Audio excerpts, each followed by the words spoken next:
Hello and welcome to episode 320 of the Thinking LSAT podcast. Today on the show, we talked about a lot of good things. We did a review of a recently released episode from an LSAC podcast.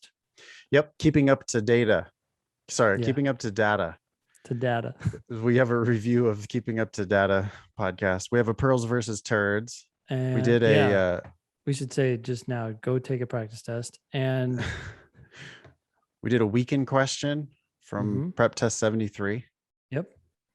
And we did a whole bunch of personal statements. Yeah. A hard weekend question, but one that once you unpack it makes sense. So you can make sense of all this stuff. Well, there's two ways to answer it because there's 4 bad answers. Really? And there's 4 strengtheners. So even if you don't like that, even if you don't immediately love the right answer, you can't pick any of the other ones, which means you should be able to come around to that right answer and go, oh, yeah, okay, yeah, I see what they meant by that. Yeah, sure. Okay, yeah, totally makes sense. Yep. Okay. Brace yourself for these personal statements. They were bad. Boy, they were bad. I think we had one kind of okay one at the top, like a 160 on a 120 to 180 LSAT scale. We had one that was pretty good, and then they just got real bad. That's the end of the show. Yeah. This is going to air on Monday, October 18th, 2021. The next big event coming up is the November LSAT, the week of November 13th. So in about a month. And then almost a month after that, on December 3rd, that's when the January LSAT registration deadline is. So yeah, the season's slowing down a little bit here. It is, but we're still doing my study groups. Yeah, we're going to do those study groups. Maybe not necessarily every Thursday going forward, but we are doing them Thursdays, 4 p.m. Pacific, 7 p.m. Eastern. All you need is a free demon-free account. So go to lsatdemon.com/free, and you'll be invited to my Thursday study groups and to whatever other free. We've got all kinds of free classes. By the way, did you see that email from Brittany today? We have like 30 something hours worth of recorded classes that you can watch for free at lsatdemon.com. Holy cow. No, I haven't seen it yet. Yeah. We believe that we have the best free resources that exist. So if you're doing Khan Academy or whatever, maybe put that on pause, come over to lsatdemon.com and give us a shot. Because if you like the show, if you think we make sense, I think we would love to make the LSAT make sense for you. And we've got 30 something hours worth of classes that you could be working on instead of whatever Khan is wasting your time with.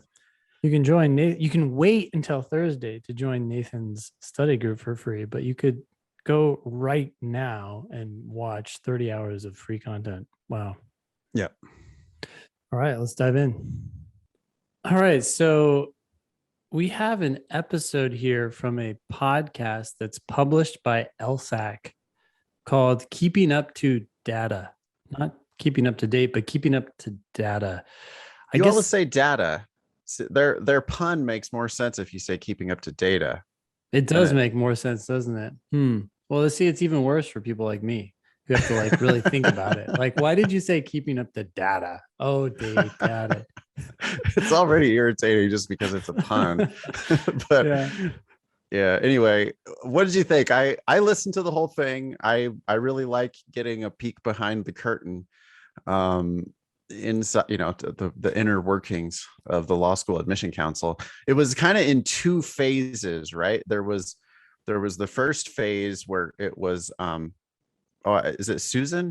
What's her name? I forget her last name. Susan was interviewing Kelly Testy, and they were president of LSAC. Yep. Yeah, their format is they fake interview each other. They have like pre-written questions that allow them to make whatever points they wanted to make. And then, so they like fake interview. It's not really a conversation. Then Kelly went away, and then it was Susan and Josiah, who I guess is the director of assessment science. Yeah. Psychometrics. One thing they didn't address is changing the balance of the sections. They didn't talk about that. They didn't talk about how they just made logic games more important and reading comp more important and logical reasoning less important. But what did they talk about, Ben? They did talk about. I have to add one thing here. You listened to the episode, which kudos to you. I started listening, and I don't want to poke the bear too much, but I couldn't listen to them, so I clicked over to the transcript and I just read it. That was easier for me for some reason. But anyways, so yeah, Josiah gets on, and he's the director of assessment science, which is, and by the way, psychometrics. What is that? That's the study of test taking, right, or something, or the science behind how to test people in a valid way or something. But anyways, he had done some, or his team had done some studies on their scores. And this is what he said. He said the August 2021 scores are in line with the scoring patterns we observed for the in-person 5-section 2019 LSAT. So we've gone through some changes here. We had the 5-section in-person test back in 2019. Then we had the 3-section flex test in 2020. And then we have now started with the 4-section, which is essentially a flex test plus an experimental section. And they compared that 4-section test to the 5-section test long ago of yore. And he says that the aggravated scores are very similar for the August 2021 test to the aggregated scores for the September 2019 administration. In other words, the longer test did not have an impact on scores. Okay. Not surprising. Not surprising. Not surprising, but also interesting, because this, he's comparing a 4-section test to a 5-section test. That doesn't sound too different, but the balance of the test has changed, right? This is what you were just talking about, which they did not mention in the podcast. I did listen to the entire thing, and they did not mention the fact that they the head psychometrician did not mention the fact that they just changed the balance, the importance of the different sections relative to each other. But yeah, and it's funny too, because he goes on to dig into this, like to double down, I guess, on this conclusion that, hey, the longer test did not have an impact on scores. In other words, going to the 4-section test did not affect things. We looked at whether scores were affected. We looked at whether scores were affected by where the unscored section occurs on the 4-section tests. We compared test takers who took the same 3 scored sections and 1 unscored section with the unscored section last. That'd be similar to taking the LSAT Flex, to those who received the unscored section first, second, or third. We found no significant difference in the test performance, no matter where the unscored section occurred within the 4-section test. All right. Okay, so really doubling down on that, but I don't care about that. I don't care about adding 1 section that turns out to be unscored. I care about what you're saying. What happens when you drop a logical reasoning section? We unfortunately were not allowed to submit any questions. We were not asked to submit any questions. Maybe if we email help, maybe if our listeners, don't mention us, please, but if you email keeping up to data, I don't know if they have an email address, but that would be a great question for Josiah Evans. Yeah. Like, what your carefully crafted tests, just unbelievable that they were able to sneak that one in without any. It seems like we're the only people who have ever said anything about it, which is I don't get. But anyway, yeah, it's strange. Here's a random fact. I mean, this isn't super surprising, but just FYI, test takers reported preparing 25 to 30% more during the pandemic, and for applications as well. Undergrad GPAs were also up compared to last year. So Susan, people are doing better online, which completely stands to reason. The old world of going to every in-person class and meeting is just gone. That's dead and gone. That was dumb. Yeah, it was super dumb. You can do a lot more by doing shit online. I'm not saying don't engage with humans in actual real life. I am saying though that, like, if you have the opportunity to do certain classes and certain meetings and your LSAT prep online, you should, because it's much, much more efficient. So finally, Susan, who's hosting the podcast, wrapped up with this comment. Just thought I would share these numbers with people. Josiah, we had close to 25,000 test takers for August, and we're expecting similar numbers for the October LSAT. So she says, we continue to see very strong interest among candidates. It's still early on in the cycle, but the large number of prospective candidates who appeared for the June and August tests, plus the high number of applicants from previous years, suggests we may see another strong admission cycle this year. Any thoughts on that? Lots of people. Yeah. I mean, you didn't copy paste it in this part, but they had said earlier that in the podcast, they had said that more people were taking more tests and submitting more applications. So it's more applicants, it's more tests per applicant, and it's more applications per applicant. Which maybe people are listening to the show. Well, yeah, I mean that's what we're definitely preaching. Yeah, law schools only care about your highest score, and you should take it multiple times and get the best score you can. And when you apply, you're foolish to apply to just one school because you put yourself in a terrible negotiations position. You need to apply to more schools so that you have more offers, so that you know what kind of deal you might be able to get on your law school education. Yeah. So the fact that all those numbers are up is great. I also don't want to poke the bear, but I have to be myself. 25,000 test takers in August times $200 per person is $5 million worth of revenue. And from one test that they offer from one 9 times test a year. Yeah. And the October administration, which we're in the middle of right now, was a complete shit show on Saturday. We got, countless emails from people who were not able to take their actual test.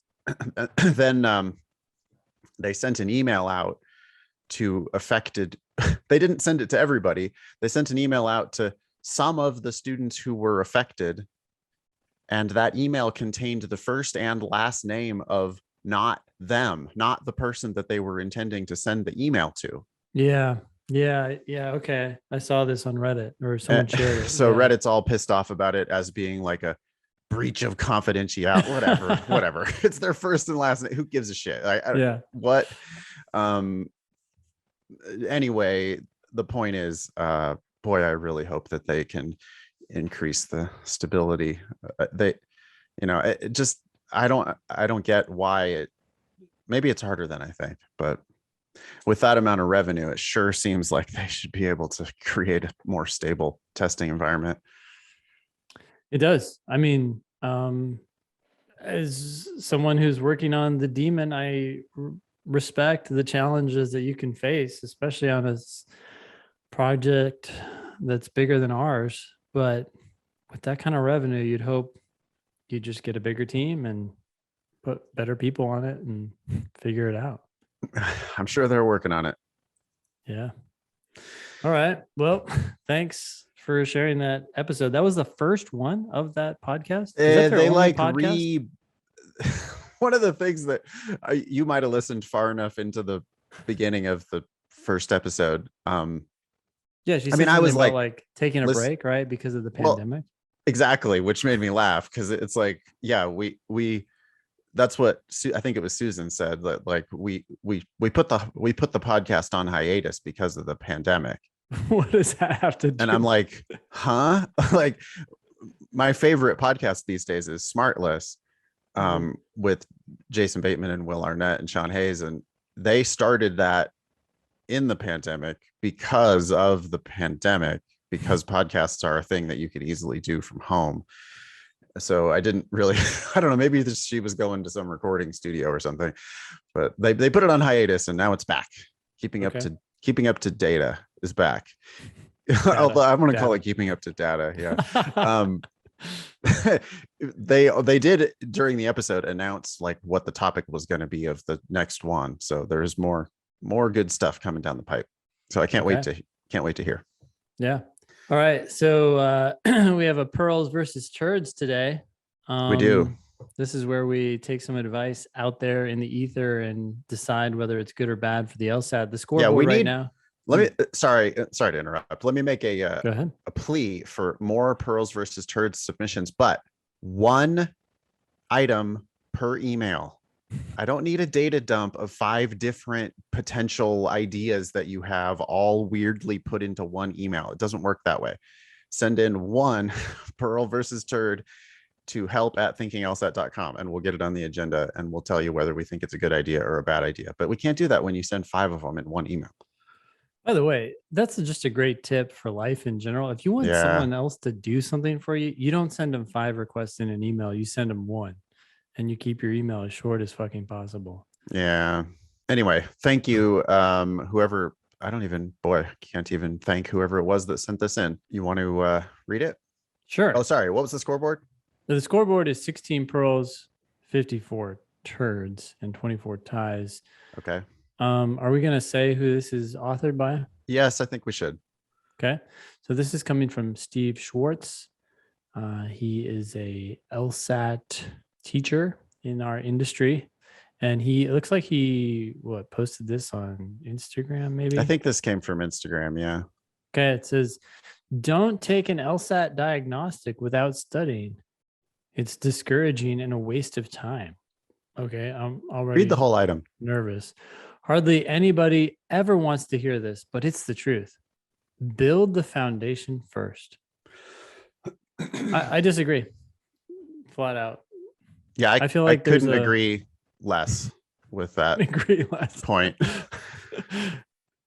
Yeah, I mean, so many people, we've taught so many people, and the first thing we say is like, here, take a test. And they're like, oh, I'm not ready. I don't want to take a test. It's like, okay, I already know you're making this way bigger than it needs to be.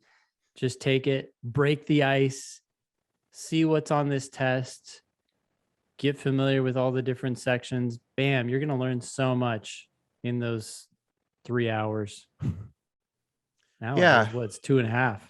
I wrote a whole newsletter lesson about this a couple months back, that the purpose of a diagnostic test, it's not what you think it is. The purpose of a diagnostic test is just to kind of dip your toe in the water.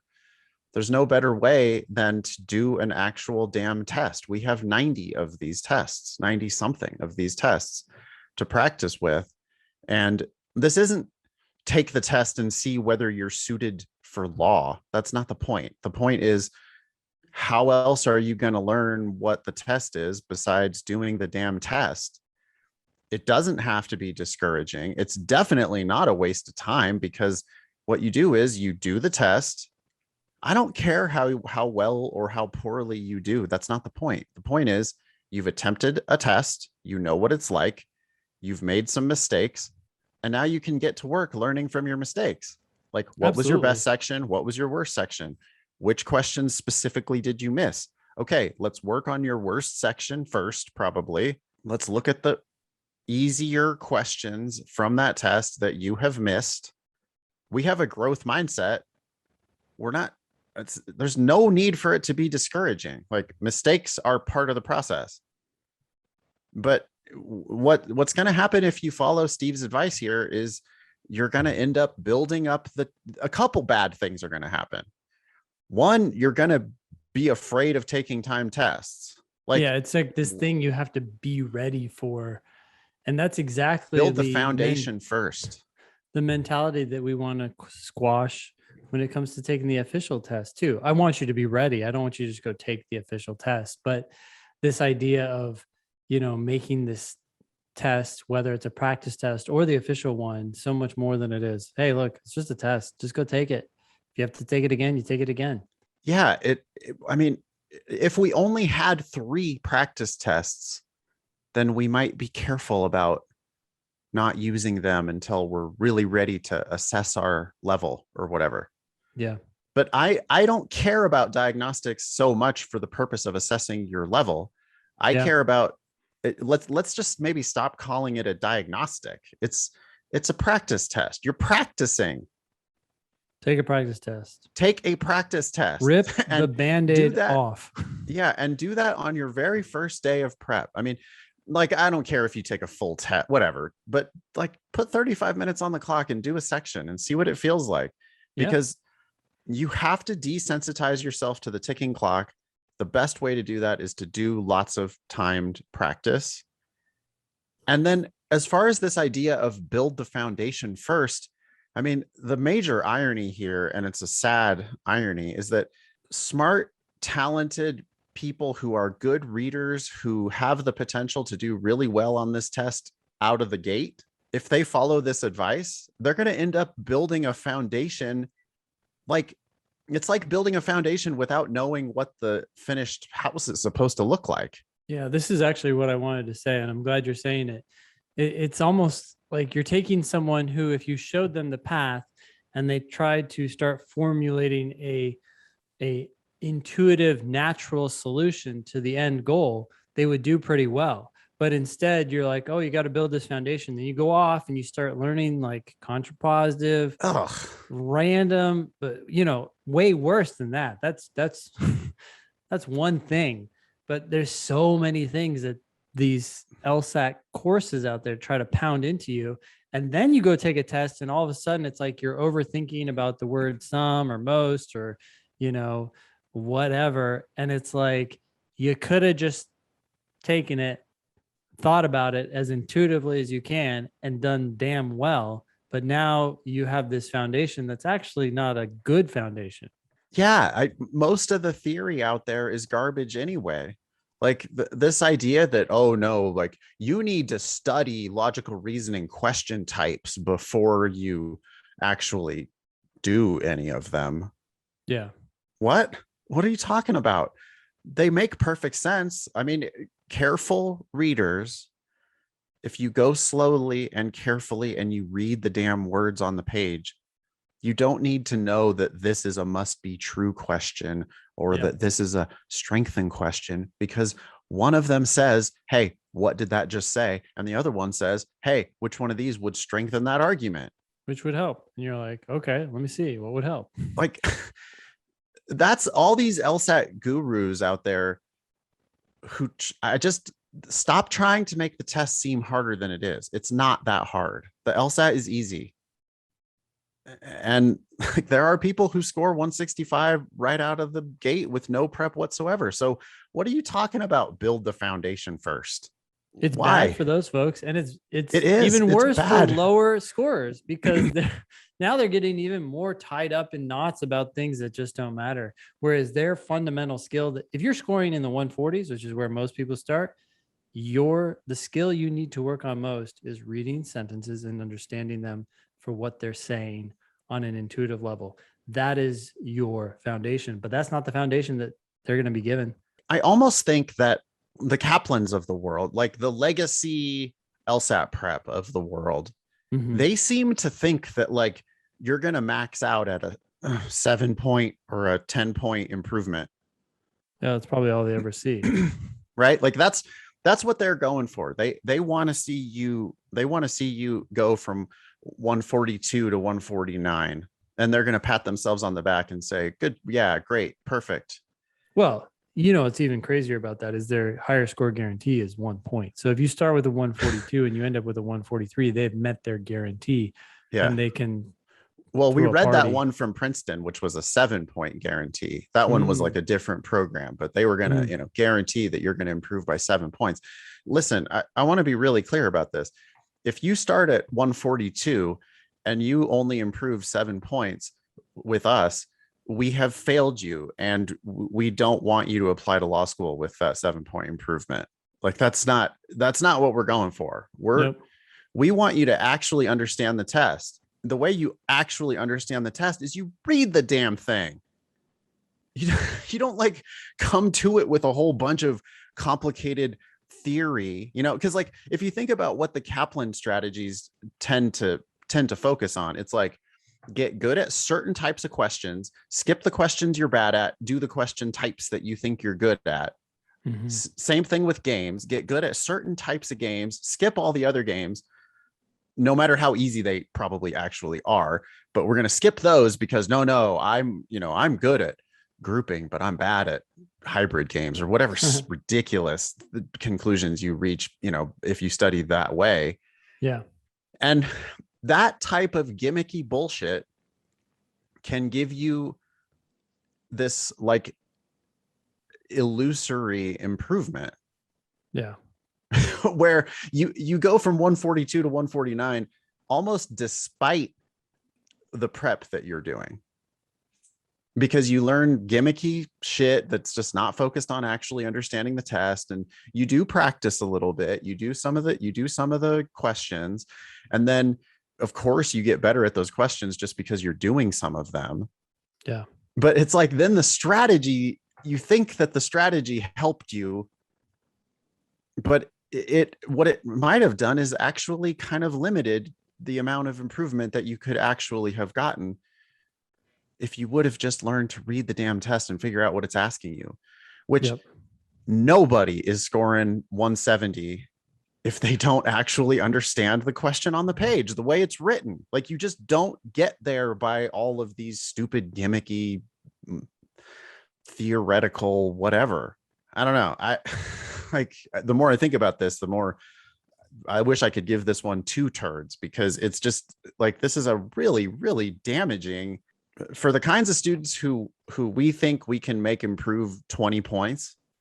Yeah. Because that's what we're looking for, right? Like, you come to us with that 143 and we're like, okay, we want to get you into the 160s. Yeah. Like, if we get you to a 153, double digit 10-point improvement, probably still don't apply to law school with a 153. Like, we want you to not pay for law school. And the way you're going to not pay for law school is you're going to realize that the questions make sense. The words on the page are arranged in an order where they have a logic behind them. They're asking you a question which you can not only answer, but probably predict the answer if you think about it. Yeah. And it doesn't require a whole bunch of theory on how to predict. Hardly anybody ever wants to hear this, but it's the truth. I feel like it's the opposite. That's what everybody wants to hear. Yeah. Everybody's telling like, them, oh, I don't take a want to test. They're like, no, not yet. I'm not ready. So no, listen, y'all, the purpose of a practice test is to practice. And yeah, sure, fine. Calculate your score, put it in a spreadsheet or whatever, keep track of your scores. But the point is not to determine your entire future. The point is to get used to reading these questions and figuring out what they mean. I mean, like, think about what Steve wants you to do here. Steve wants you to read LSAT tangential stuff rather than reading the actual test. He wants you, no, don't just do the test. Instead, go over here and read a bunch of super heavy-handed theory. yeah, I mean, he doesn't clarify what he means by build the foundation. I guess we have to grant him that we don't know what his plan is. Maybe his plan is to do practice questions, which would be great, but I don't know. So it's weird. I just definitely disagree that it does not have to be discouraging if you think about it the right way. And it's absolutely not a waste of time. It's like the best possible use of your time. Yeah. You're not doing the LSAT unless you're doing timed sections. I mean, and to be it's clear, a time test.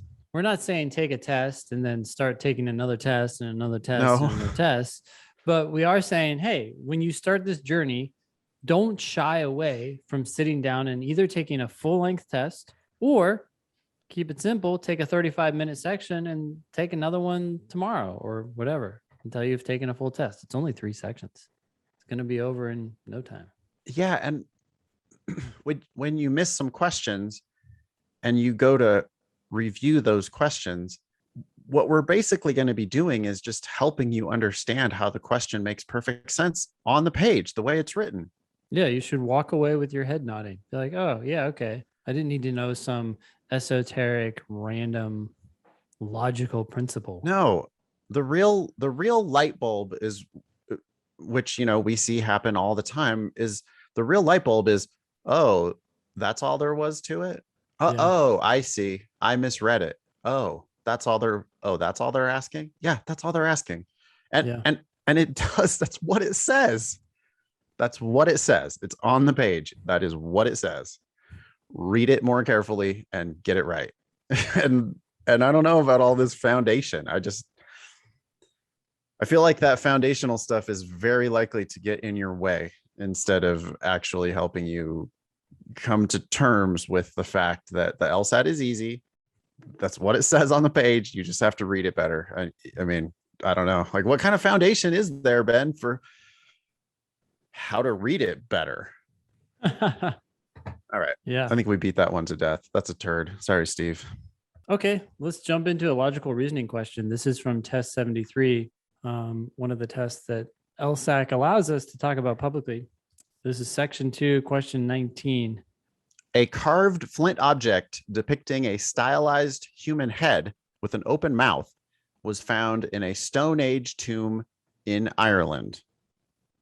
Okay, so I'm imagining this little object with an open mouth, kind of scary looking for some reason in my head, but some researcher or some excavator is like holding it in her hand, and it's in a tomb. Yeah. Yeah. I love that you're trying to picture it. That's part of reading comprehension. Okay. So you're trying to picture this object. Looks like a stylized human head with an open mouth, and they found it in a Stone Age tomb in Ireland. Great. Cool. Some archaeologists believe that the object was a weapon. Then they do M dashes and they say the head of a warrior's mace, but it is too small for that purpose.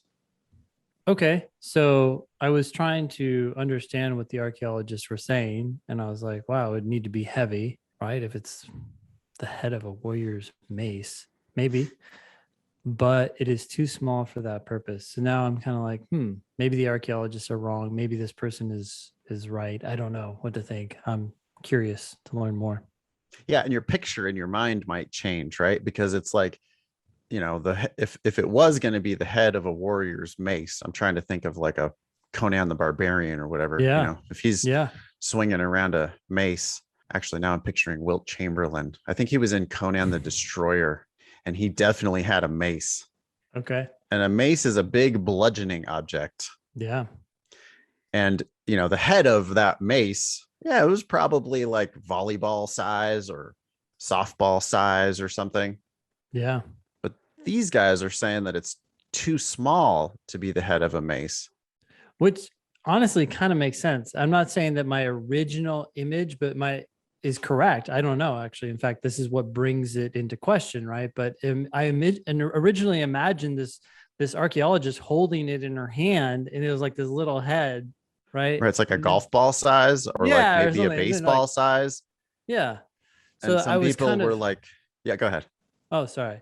So then when they said, hey, we think it's this weapon, I'm like, well, really? What? And then this person's coming back, oh, it's too small. So then like, oh, maybe my original image was correct. Yeah, if it's like a golf ball size or even like a baseball size, it's like, that's not much of a mace. Like you might irritate someone with this, but I don't know that you're going to like kill them with this. So yeah. Okay, got it. Because of its size and the fact that an open mouth symbolizes speaking, the object was probably the head of a speaking staff, a communal object passed around a small assembly to indicate who has the right to speak. Okay, so this person is making an argument.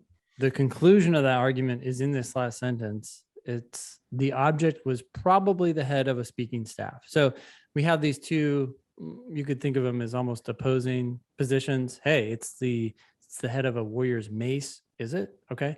Or is it the head of a speaking staff? This person's evidence that it's the head of a speaking staff was 1, it's small. 2, it has an open mouth, which symbolizes speaking. And this last piece of evidence isn't really, I don't think, evidence for the fact that it was a speaking staff. It's just telling us what a speaking staff was. And that is a communal object that was passed around some like group of people. I'm imagining them sitting around a fire, a small assembly to indicate who has the right to speak. It's like, hey, it's your turn. Here's the speaking staff. Yeah, it's like Ben and I wouldn't keep interrupting each other if we had a speaking staff. We pass it back and forth, and only one of us at a time would talk. Right. Yeah. Okay. Right.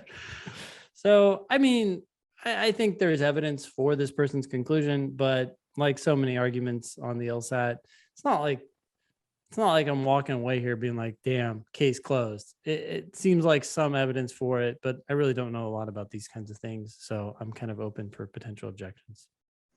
Yeah, yeah. I mean, it does seem like we have to accept as a premise that it was too small to be a weapon, Yep.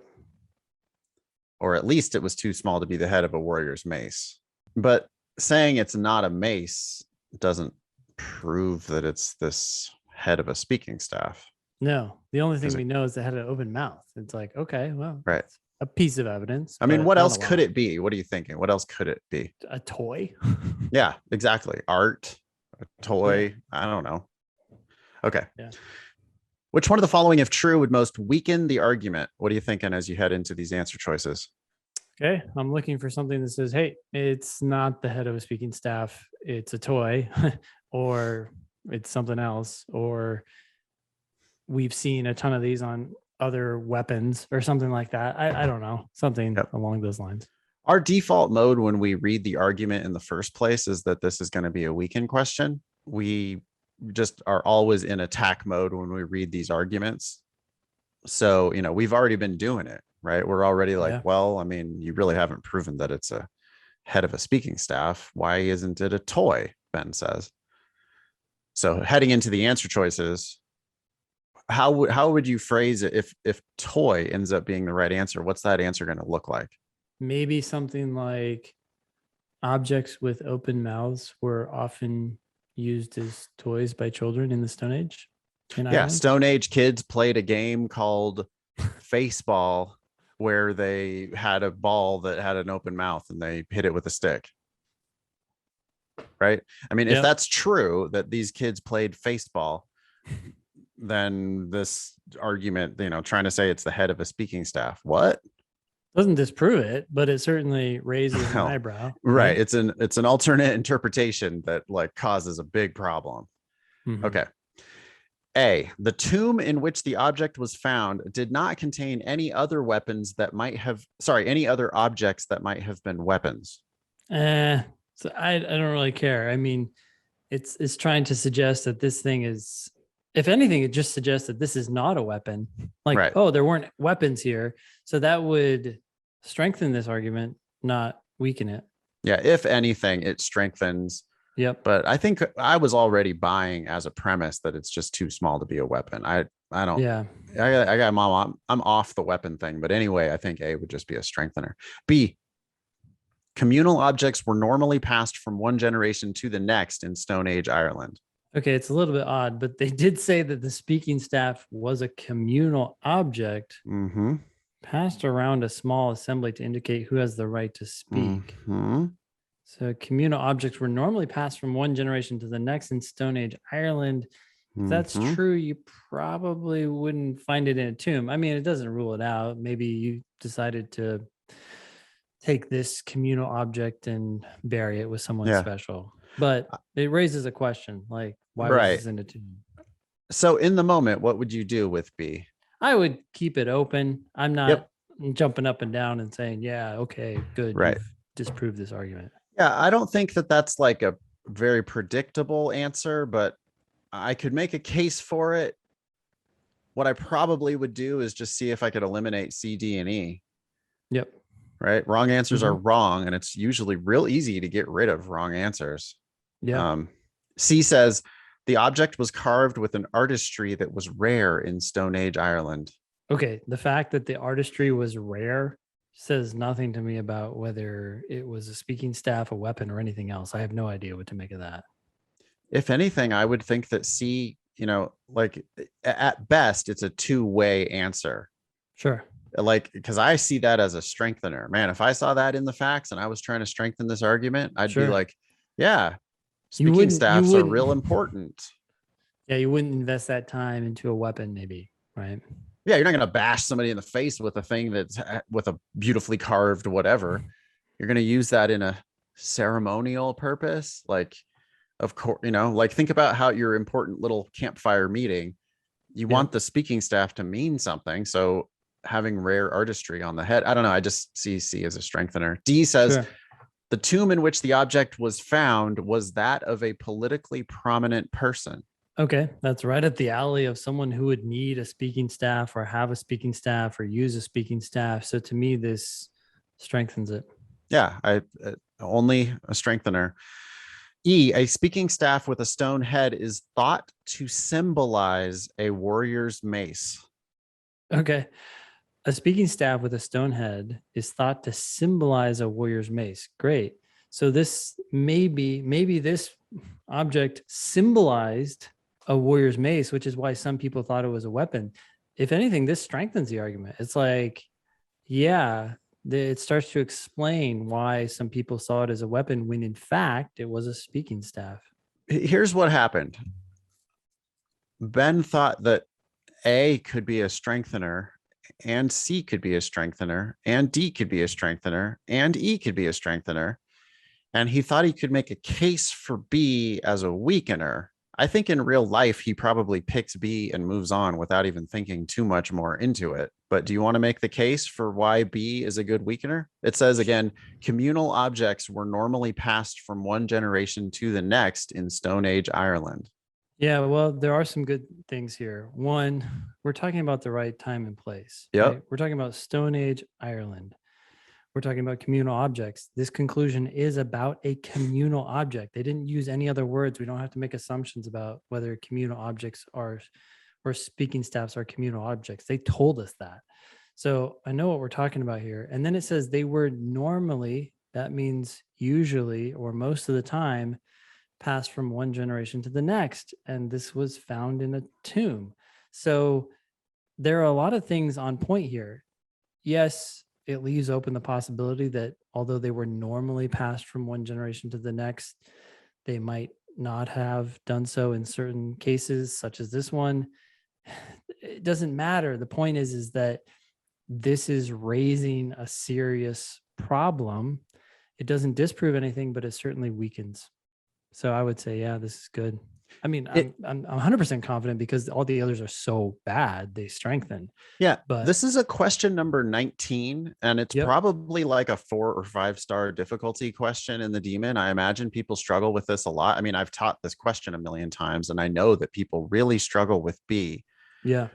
But listen, there's 2 ways to get to the answer. We're looking for a weakener, and all the wrong answers here could conceivably be used as strengtheners. If you put A, C, D, or E into your legal brief trying to attack this argument, the attorney on the other side is going to turn that fact against you and use it to strengthen their argument. Yep. So you cannot include that into, you don't want to bring that into the proceedings. Not only that, but my case for B, it takes me 3 seconds to explain it. If communal objects were normally passed from one generation to the next in Stone Age Ireland, that's what the answer says. Then why the hell did we find this in a tomb? That's a thing that happens when you pass it from one generation to the next. You don't bury it in a tomb. If B is true, then how the hell did this end up in a tomb? That's the argument. It takes, it's nothing. It's like it's like half of a sentence. Yeah. Right. It's just like one question. What? Why is it in a tomb if they normally get passed from generation to generation? Sometimes I have to go like 10 laps with a student until I can see the light bulb finally go on. But that answer makes perfect sense. And you also can't pick the wrong answers. So you should not miss this question. Well, here's another way of thinking about it. If we were to boost this answer just a little bit more, it would change one word. I think always. It would make it, just change normally to always. Communal objects were always passed from one generation to the next in Stone Age Ireland. If that were true, then it would be impossible for this thing to end up in the tomb. I think people maybe struggle with the word normally, but it doesn't matter because it's just which one, if true, would most weaken the argument. And this is doing a lot of damage. Yeah, normally includes the possibility of always. Normally means more than half the time. Sure. Which includes the possibility of 100% of the time. Yeah. Which, and if that's the case, if we interpret B to mean always, then it's a devastating weakener. Yeah. But even if it's only 51% of the time, it's still kind of like, well, okay, most of the time you're going to save this thing, then why would it be in a tomb? Yeah. They accidentally buried it. They decided to make an exception and bury it this time. Why?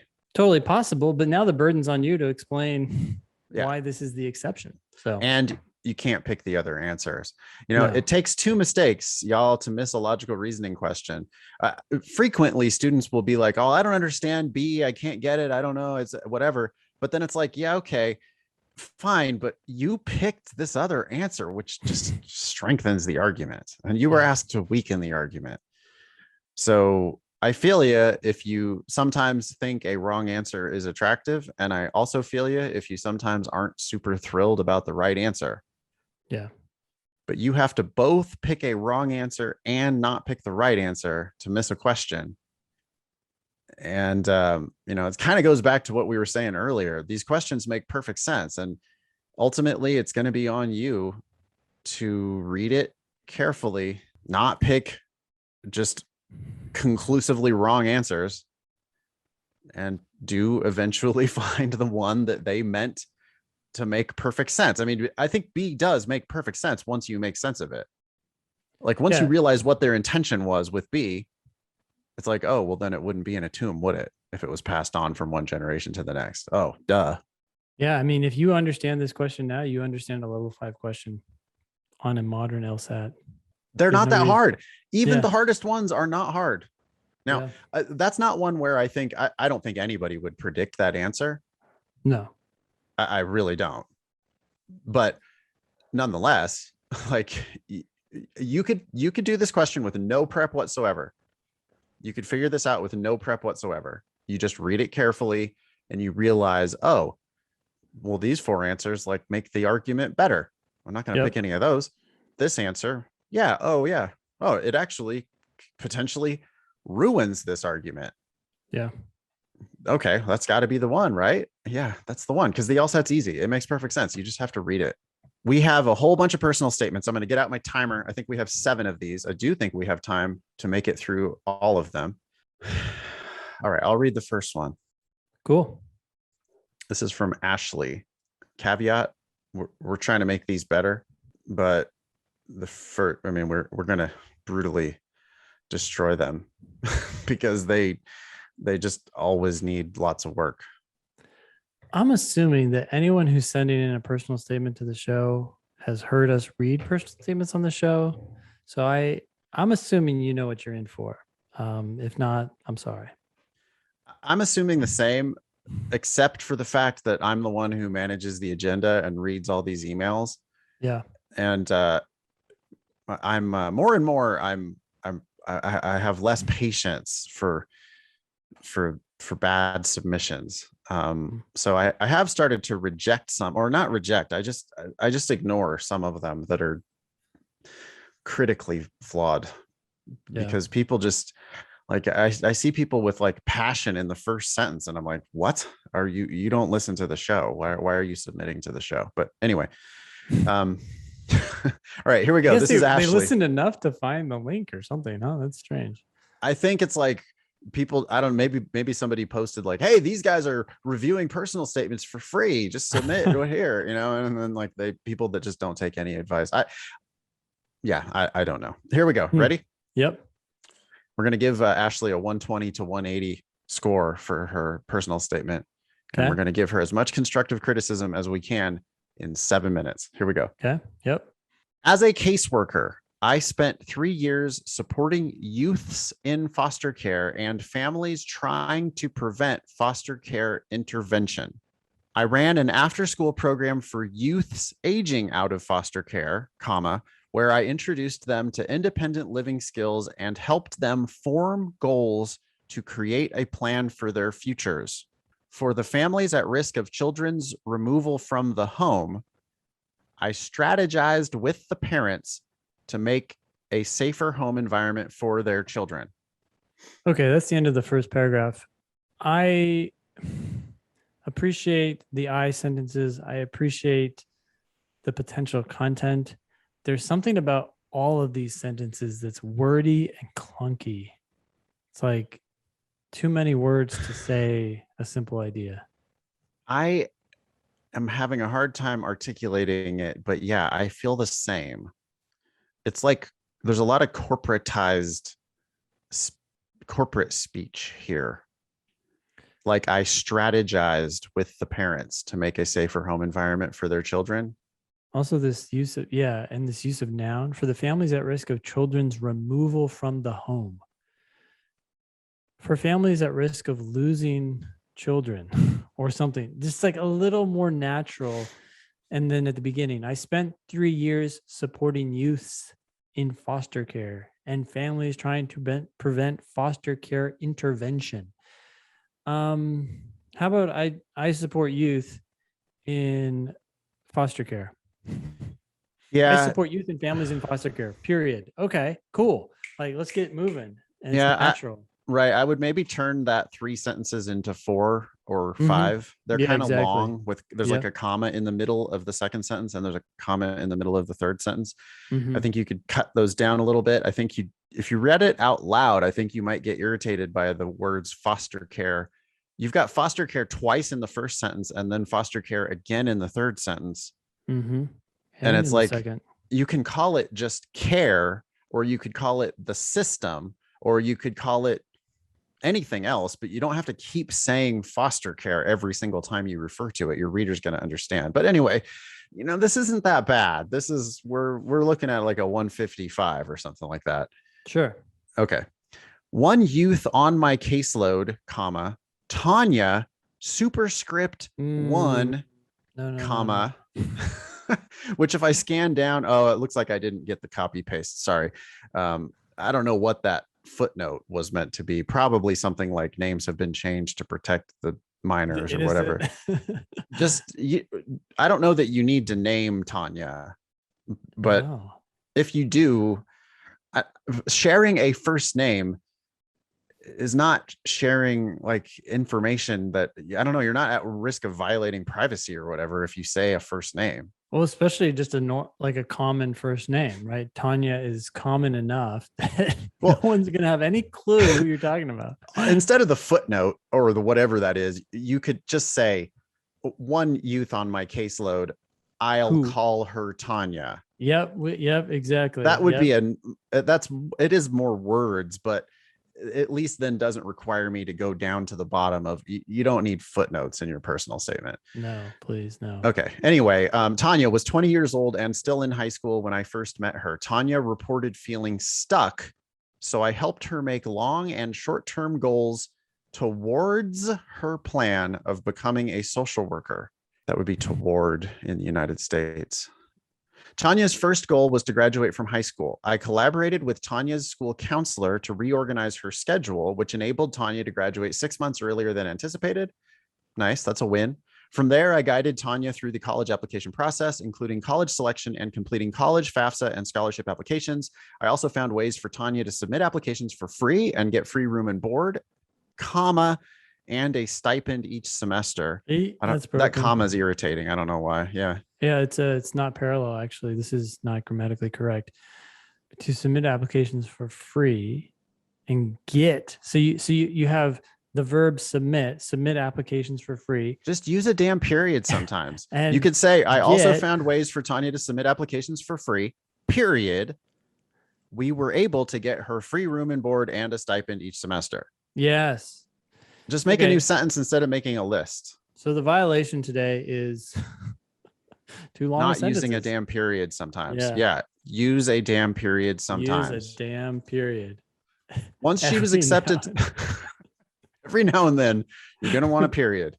Like, really, I mean, you could almost just like search for commas because people just use commas way too much. And instead, just make shorter sentences. Once she was accepted to college, I connected Tanya to resources within the school to address her special needs. I am proud to say that Tanya has since transferred to a 4-year college, and I continue to encourage her along the way. You know what? That's a win there. But you fucked it up by putting "I am proud to say." Yeah, just say the fact. Oh, yeah, so strange. Hey, listen, we know you're proud of it because you should be putting things in your personal statement that you're proud of. Like, this is meant to be a look, I did good things. Yeah. And there's nothing wrong with that. You're allowed to put good things into your personal statement, and adding "I am proud to say" actually just diminishes you could have just said, that sentence could have just said, Tanya has since transferred to a 4-year college and I continue to encourage her along the way. Much better than I am proud to say all that. Anyway, boy, we're running out of time and I want to try to keep these 7 minutes apiece. I'm skimming ahead. I would say, by the way, your language has improved. Like as you've started to get into this personal statement, it's sounding more natural, and that's common too. There's some clunky shit in here. The third to the last paragraph has a bunch of shit that's capitalized for no reason. It says, initially, my work centered on municipal capital law. Why? That's not a proper noun. You don't capitalize municipal law. Yeah. The next sentence says, I drafted documents for the towns and villages we represent. Whoa. What? Why are those capitalized? That's just capitalizing nouns. Why are you capitalizing normal nouns? Very Trumpy when people do that. I know I'm sure that this person is not Trumpy, but still, like it just looks like that. That's not good. Skimming. There's mental hygiene law down here. Is what? Why is that capitalized? While researching deeper into the guardianship cases, I discovered that one guardian had withdrawn over, and this is awkward, over $25,000 $0.00 over time from a trust. You don't need the cents in there. You don't need the double over. It's weird. Oh, over 25,000 over time. Yeah, that I didn't even catch that. Get the pennies out of there. You can quote round dollar numbers. Yeah. And plus it's over 25,000.00. It was like 25,001 cents. I'll tell you that. You're already telling me that it's not an exact number. So why are you giving me, yeah, that's quite strange. I don't see anything offensive in the last paragraph. This is like, this would work. You got to clean up oddly, those extra capitals are like one of the worst things about this statement, because people are going to judge you on like weird little style things like that. I don't know. Like I walk away from that. Like also those little zeros. It's just like, wait, huh? Well, I don't know. It makes it look like you worked really hard on it, but you just don't know some kind of like basic rules about grammar or whatever, punctuation. Well, it gets worse when you later don't capitalize. Like you capitalize mental hygiene law, but then did not capitalize estate law. So it's this weird, like you're not even consistent with your own rules, whatever they may be. Yeah. All that said, this is like probably like a 160. I would say a 160. Yeah. It's like they already wanted you. This isn't going to probably make them not want you. Yep. It's an inoffensive 160. It's inoffensive. You have some stuff here. You have yourself taking some action. So yeah, I'm glad for that. I mean, some are so horrible. This is 160. No. Yeah, this looks like somebody who has followed our advice. There's lots of I sentences. It's about Ashley, and it presents Ashley as like, hey, I'm happy and successful and productive, and I'm going to tell you about some of the things I've done that I feel good about, without saying I'm proud of it. Like cut that part, or I feel good about it. Never say that, but just you're showing yourself as a successful, productive person, which is great. I mean, that's like step one. All right, ready for Layla? Yep, let's do it. All right, you're reading. I'll start the timer. Go for it. I watched the 2012 presidential debate from a McDonald's dining room. Cut that. It's an I sentence, but it's you watching from McDonald's. I don't need you to be in McDonald's. I also don't need you to be in 2012. No, this is also super passive because all you're doing is watching a debate. It's like you're setting the scene for a story that I don't give a shit about. It's weird too, because now I'm picturing you at McDonald's, and there's a lot of people I picture in McDonald's who sit there for hours and they do nothing but eat McDonald's and probably watch the TV. We stayed for hours so I wouldn't miss anything important on the 5-minute car ride home. Cut. Oh no, you broke Ben. Ben was so discouraged. What was Well, that it's like reaction, Ben? doubling down on this like notion of people I have in my head sitting there at McDonald's who have nothing to do with their lives but watch TV. Well, yeah, and it pisses me off because like if I take you at your word, like literally, you stayed there for hours so you wouldn't miss anything important on the 5-minute car ride home. What is so important in a televised presidential debate? What possibly is so important that you can't, like, really? I mean, I don't watch that shit because it's terribly boring and doesn't do anything, but like, what could you not really 5 minutes? You could, I'm just taking you at your word, but I'm like, huh, that seems misguided. That doesn't seem Yeah, like, it really. seems oddly misguided. And back to your point, 2012, I'm like, we're talking about Obama and Romney. Like this is this is ancient politics. Yeah, we need to see you as an adult, successful person. Yeah. Going back 10 years ago to talk about a presidential debate and McDonald's is like, I understand what you're trying to do. You're trying to like set the scene and make it into this, you know, but what the result is like, I don't know. It's like you're wasting the reader's time. Yeah. We're here to learn about you winning. Layla continues, my fascination with the government drove me to attend political rallies, sign countless petitions, and watch CNN religiously. This is not the right image you want to convey. You're just a TV junkie. I transitioned from being an observer of politics into an active participant when I interned at the Seattle-based nonprofit dedicated to helping implement legislation to reduce global poverty. Lots of words. We're getting closer, but like, what? Well, right. That's a much better start than just some random McDonald's watching TV. But I also now I'm like, oh, what are we in 2014 now? Yeah, that's true. And it's an internship. Yeah, I'm like hoping that Layla has more interesting, like higher level shit to talk about.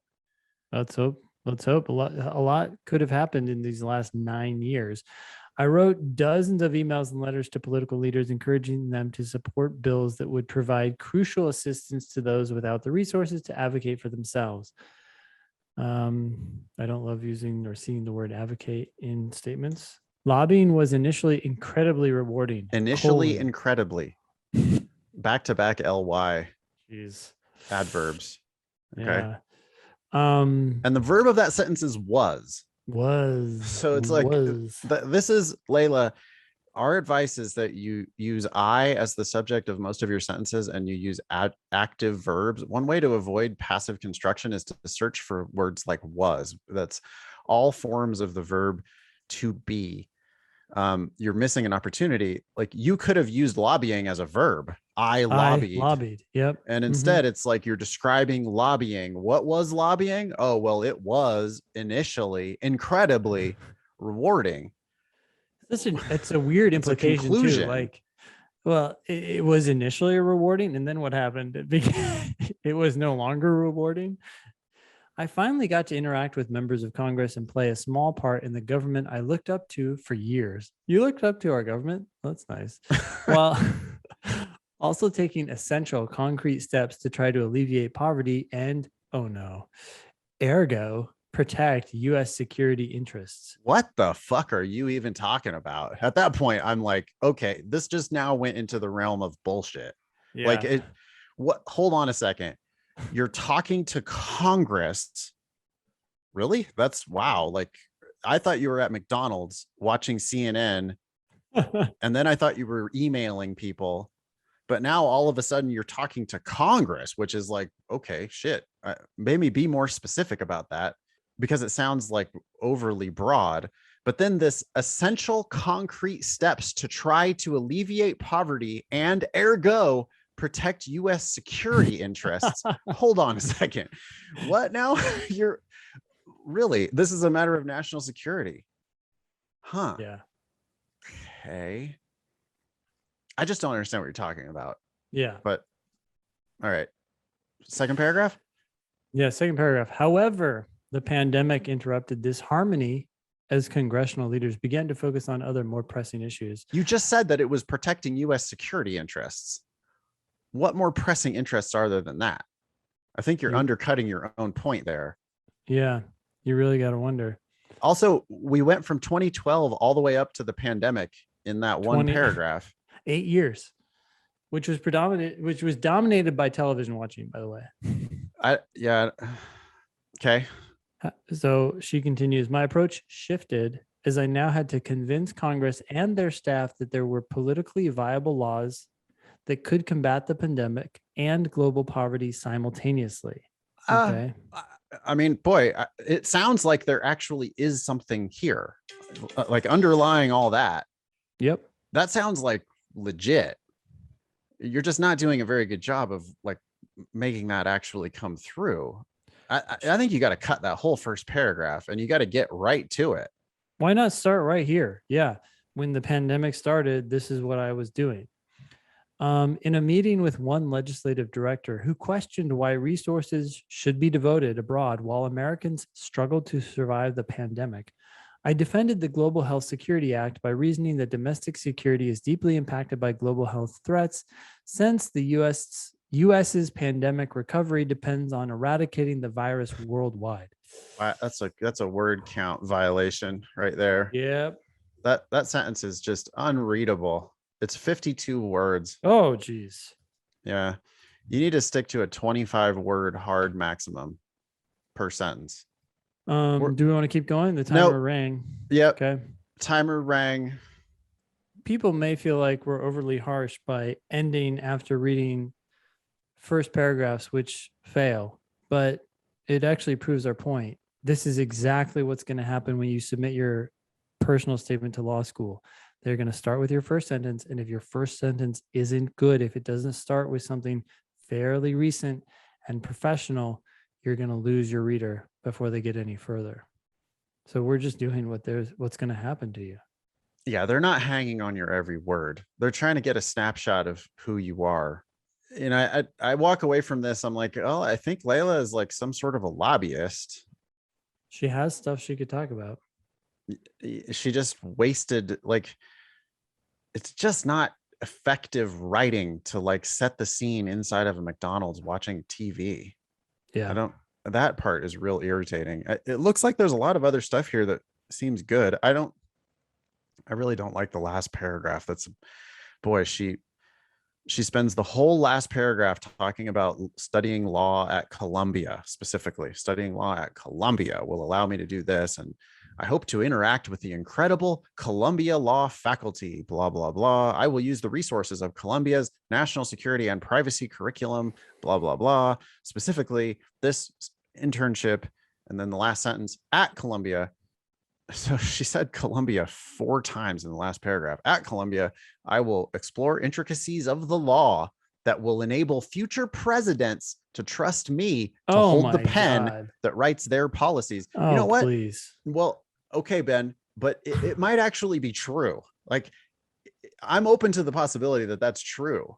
I just don't think starting off watching a TV debate in McDonald's, like I think that Layla probably has a lot more goods than she's showing us here in this statement. Hey, look, I'm not necessarily disagreeing either. It's just how it sounds. If you watch, it's a very bold claim. Future presidents you're going to hold the pen for future presidents. That is a wildly bold claim. Like, you don't need to say it. Yeah, I agree. I mean, I'm giving her credit for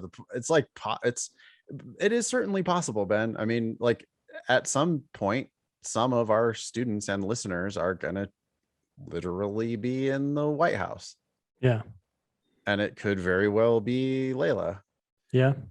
I would like to know much more about what Layla actually does on the ground instead of all of these just huge, bold, broad conclusions.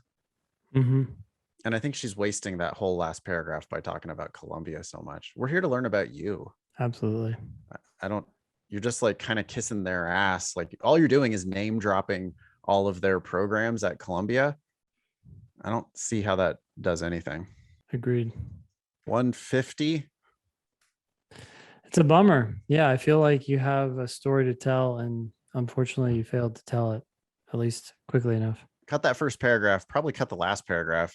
Try to keep it modern and just be more specific. Man, if you're actually talking to Congress, There's I'd plenty of stuff to talk about. love to Yeah. hear more about that. Search your statement for ly space and probably get rid of like 90% of the words that end in ly. You just don't need them. They're conclusory. All right. 7 minutes for live. Yep. I am the president of Hendrix College Mock Trial. Every year, the American Mock Trial Association releases a fictitious case packet that includes case law, exhibits, and witness affidavits. Every mock trial team in the country analyzes the case and prepares for both the prosecution and defense for trial. The Hendrix team is entirely student-run, so I create lesson plans, assign tasks for each team member, and facilitate discussion on strategy. That's the first paragraph. What do you think? I love it. Her sentences are clear. It's obvious why she wants to go to law school. She is into this kind of shit. If the phone rang, I would probably be like, yep, sounds good. You have the numbers, fine. Yeah. My assessment of this, I went to UC Hastings in San Francisco, which I shit on a lot, but one of the things that they do that they really are proud of and they kick ass at is mock trial. Or sorry, not mock trial, moot court. Yeah. And mock trial is very close, of course, to moot court. Yeah. Similar. And when you're in big time moot court like Hastings, those people who kick ass in moot court at Hastings do end up like they're very wanted in the job market because they can write basically. But I like this. It's, it's like, lives in undergrad, obviously. So she doesn't have that much like amazing stuff to talk about normally, which is fine because like half of the people go straight from undergrad right into law school. Yeah. But the fact that she was active in mock trial, the president of mock trial, she's putting her best foot forward, which is great. She is. And it's first sentence, right? Like, gosh, the last statement, we're in McDonald's. Second paragraph, I learned about mock trial from my high school debate class. Okay, so now we're going back to high school, which I don't really want to go back to high school. Yeah. Then I noticed that there's 2 spaces between the sentences in this paragraph. And it looks like for the rest of the statement, it goes back and forth between two spaces and 1 space. Strange. Clean that up, Liv. I joined debate class to earn my oral communication credit. Don't really care why you joined the debate class. However, I soon began getting more involved. Yeah. You're already the president of your college mock trial. I don't need to go back to high school and hear the origin story. Nope. Don't need it. I'm skipping all that. I don't care. Well, she does say she went on to win state twice and were ranked top 20 in the country. That I could see throwing that in, but you don't need the whole paragraph and your whole origin. Like, how about this? My high school had a team, but I did not join for my first year. Like, what? That's why? That's a run. You just ran for -3 yards on that. Like, you're not moving the ball up the field at all with that. Nope. So don't waste plays. Don't waste downs. Like, you're just not, sorry for the football analogy. You're like, huh? The next few sentences are all wastes. For class, my teacher assigned me to be a closing statement attorney. We're back in high school. After the first mock trial unit, I joined the team. Great. So what? Why are you telling us this? The part about winning state, I can see that being potentially useful. Anyway. I'm hesitant though. It's from high school, right? Put it on. It is from high school. Like, if you're going to start with your presidency at Hendrix College as over the mock trial, like, I want to hear more about that. I want to keep winning. I want the steps to keep going forward. Yeah, half a sentence maybe about winning in high school. When I went to Hendrix, I joined the mock trial team. Yeah, no shit. You're the president. You said that in the first sentence. I don't need you to go back and tell me that you're joining the mock trial team. Yeah. I was elected secretary my sophomore year. I encouraged students to get their work done by emailing them when they missed practice or offering to help them outside of practice time. You know, what Liv's trying to do here is do my I She am, is. I did, I am, and I then go do. back in time. Yep, that's what she's doing. But you could just focus on the I do part. Like get it, especially if you're an undergrad. You know, that format was meant for 32-year-olds who have kind of a complicated current situation, and they need to like explain how they got to be where they are.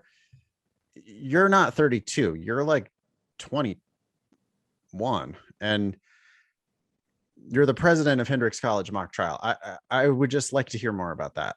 I don't need you Yep. to go historically back 5 years to give the whole how you got to be here. Yep. Because you're talking about such mundane stuff. I emailed them to when they missed practice. It's like, yeah, okay. In my junior year of college, and she has capitalized junior, don't do that. I was elected vice president of mock trial and team captain, and she has capitalized vice president. Don't do that. Ben, do you ever need to capitalize anything besides the first word of a sentence and proper nouns? No. Okay, then what are people doing? Trump was elected president. I guess. God. No, but all these people hate Trump. That's the thing. Like, I know, but they're probably like, well, they learned how to communicate on Twitter. I don't know. I don't get it. Stop capitalizing things. During competitions, I would make sure everyone thoroughly memorized the materials. And if someone were struggling to think on the spot, I would write them something to say. Would. Well, and then the were there is complete. Yeah. That's obviously a was. So that's an error. Liv, I'm losing patience because this shit would have got caught by Grammarly. Like, there's no way this gets through Grammarly. This is also super long, right? Like, look at this sentence. It's like you said that she has a comma and then an and then she writes a new sentence within the same sentence. Ugh. Stop saying would. You don't need to say would. I think that word could just be like stricken from the what? Yeah. It could have just said during competitions, I made sure everyone thoroughly memorized the materials. I wrote, if they were struggling to think on the spot, or if someone was struggling to think on the spot, I wrote them something to say. Yep. Boy, we're out of time. Later in that same paragraph, dean of students is capitalized, even though it doesn't name them. If it's dean of students Dean Smith, then dean gets capitalized. But dean of students just doesn't randomly get capitalized. I hope we have some loyal listeners who are like hearing this stuff every week and have totally internalized it. I just have that hope. And I hope that they will start cleaning their shit up before they send it to us. Google Docs has a red squiggly line under Liv wrote objectable in the last sentence. Well, she has objectionable. Listen to this sentence. Though we still incorporated objectionable material, comma, I wrote more complex, comma, less obviously objectable statements. Why is that word in there twice? And then in the next sentence. Objectionable. Objection battles. Well, she's talking about trial stuff. Yeah, but you can use different words. I don't know. I hate it when these words keep coming up and up again. Also, objectable isn't a word. Liv, the first paragraph was great. I don't want to hear about high school, though. And you've got 2 spaces between sentences. You've got grammar errors. You've got spelling errors. You've got capitalized shit. Boy, started off as like a 160 and then it went down to like a 145. I would say almost like high 160s right at the beginning. Like at the end of the first paragraph, I was like, sweet, okay, this person Liv's hoping that we get our phone call sooner. Like Liv wants us to get interrupted during. If we got interrupted in that first paragraph, we'd be like, oh, President Mock Trout, good, great, perfect. You know what you're getting yourself into. Great. Yeah. Winner. But then immediately go back to high school and then have all these errors. And it's like, yeah. Yeah. Okay. That's it, Liv. Thank you. 7 minutes for Emily. Ben, go. Today, I investigate allegations of child abuse, neglect, and dependency as a social worker for Child Protective Services. There's one word there I want to Mm, strike. yep. I would strike today. You? Yeah. If you just say I investigate, that's present tense, which Yep. implies that that's what you do today. Yep. All the time frame shit, you don't need it. You just don't need, say what you do. We don't need all of the days and weeks and months, and all these temporal references are just not necessary. Just I investigate. That would be a pretty strong start. It It's would like, be. oh, wow, this person works for CPS and does these investigations. I mean, She that's knows the real obviously, shit yeah, that it's law law. deals with. It's exactly what a huge, too big legal world, there's a whole legal world that's involved in this stuff. And you know what it's like. And that one first sentence, I'd be like, yeah, you're in. Yep. That's it. But now she's following my ill-advised advice. I should not have done this. But anyway, now she's going to go 7 years back in time. And I Okay. hate it. I hate it so much. Go ahead. Yeah, I also don't like where this is going. 7 years ago, I was a newly divorced mother of two toddlers with no education beyond high school. None of those points are wins in your favor. I wouldn't mention them. Yeah, we care what you do now. I just don't. How is that a point in your favor? No, being divorced is not a point in your favor. Being a mother of two toddlers is not a point in your favor. I'm not saying that there's anything wrong with that. I'm just saying it doesn't have anything to do with law school. And then saying you have no education beyond high school, again, that's not a point in your favor. Let's talk about you today kicking ass. My Yeah, children and it's a I, run for 0 yards up the middle. It's just yep, like you just get stuffed right up the middle. And next thing you know, you're punting because you're just not making any progress. you're wasting space. Yeah, which Yeah. means you're falling behind. Next sentence, she says, my children and I shared a one bedroom mobile home. Again, it's not a point in your favor. I earned minimum wage and worked at least 64 hours each week to make ends meet. I was 130 pounds Hold on. overweight. Not it. I have to quibble here as well. At least 64 hours each week. The odd specificity, and yet again saying over essentially. Yeah, that needs to be at least 60 hours each week, or it needs to be worked exactly 64, just worked 64 hours each week. But at least 64 hours each week is awkwardly specific and non-specific at the same time, which is not what we're going for. Yeah. Okay. She then says, I was 130 pounds overweight and generally unhappy with my health, educational status, and living situation. What if you got interrupted right now, Ben? It's too much losing. It's too much losing. Like we all of lose. a sudden picture you as this poverty-stricken, unhealthy single mother living in a one-bedroom mobile home, which we have sympathy, but we're not going to admit you to law school on sympathy. That's not how it works. They don't say, let's go find the downtrodden and take them into our law school. They say, let's find people who can win.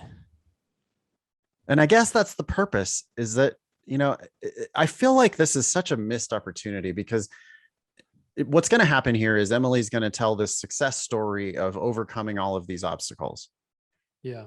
And okay, fine, if that's all you got, but that's not all you got.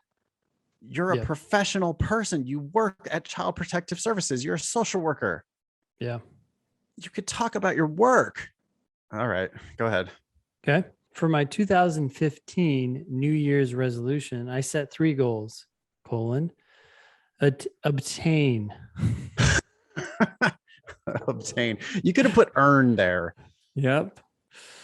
Obtain my bachelor's degree, reach a healthy body mass index, and buy a bigger home.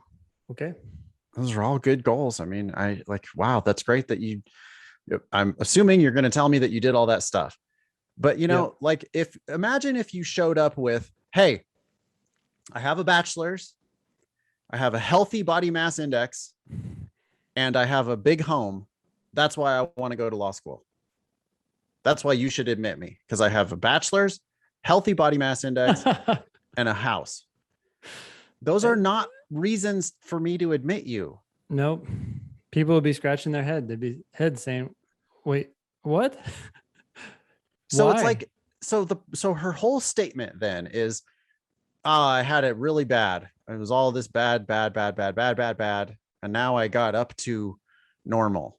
Or like I'm, and I'm not saying it's not an achievement.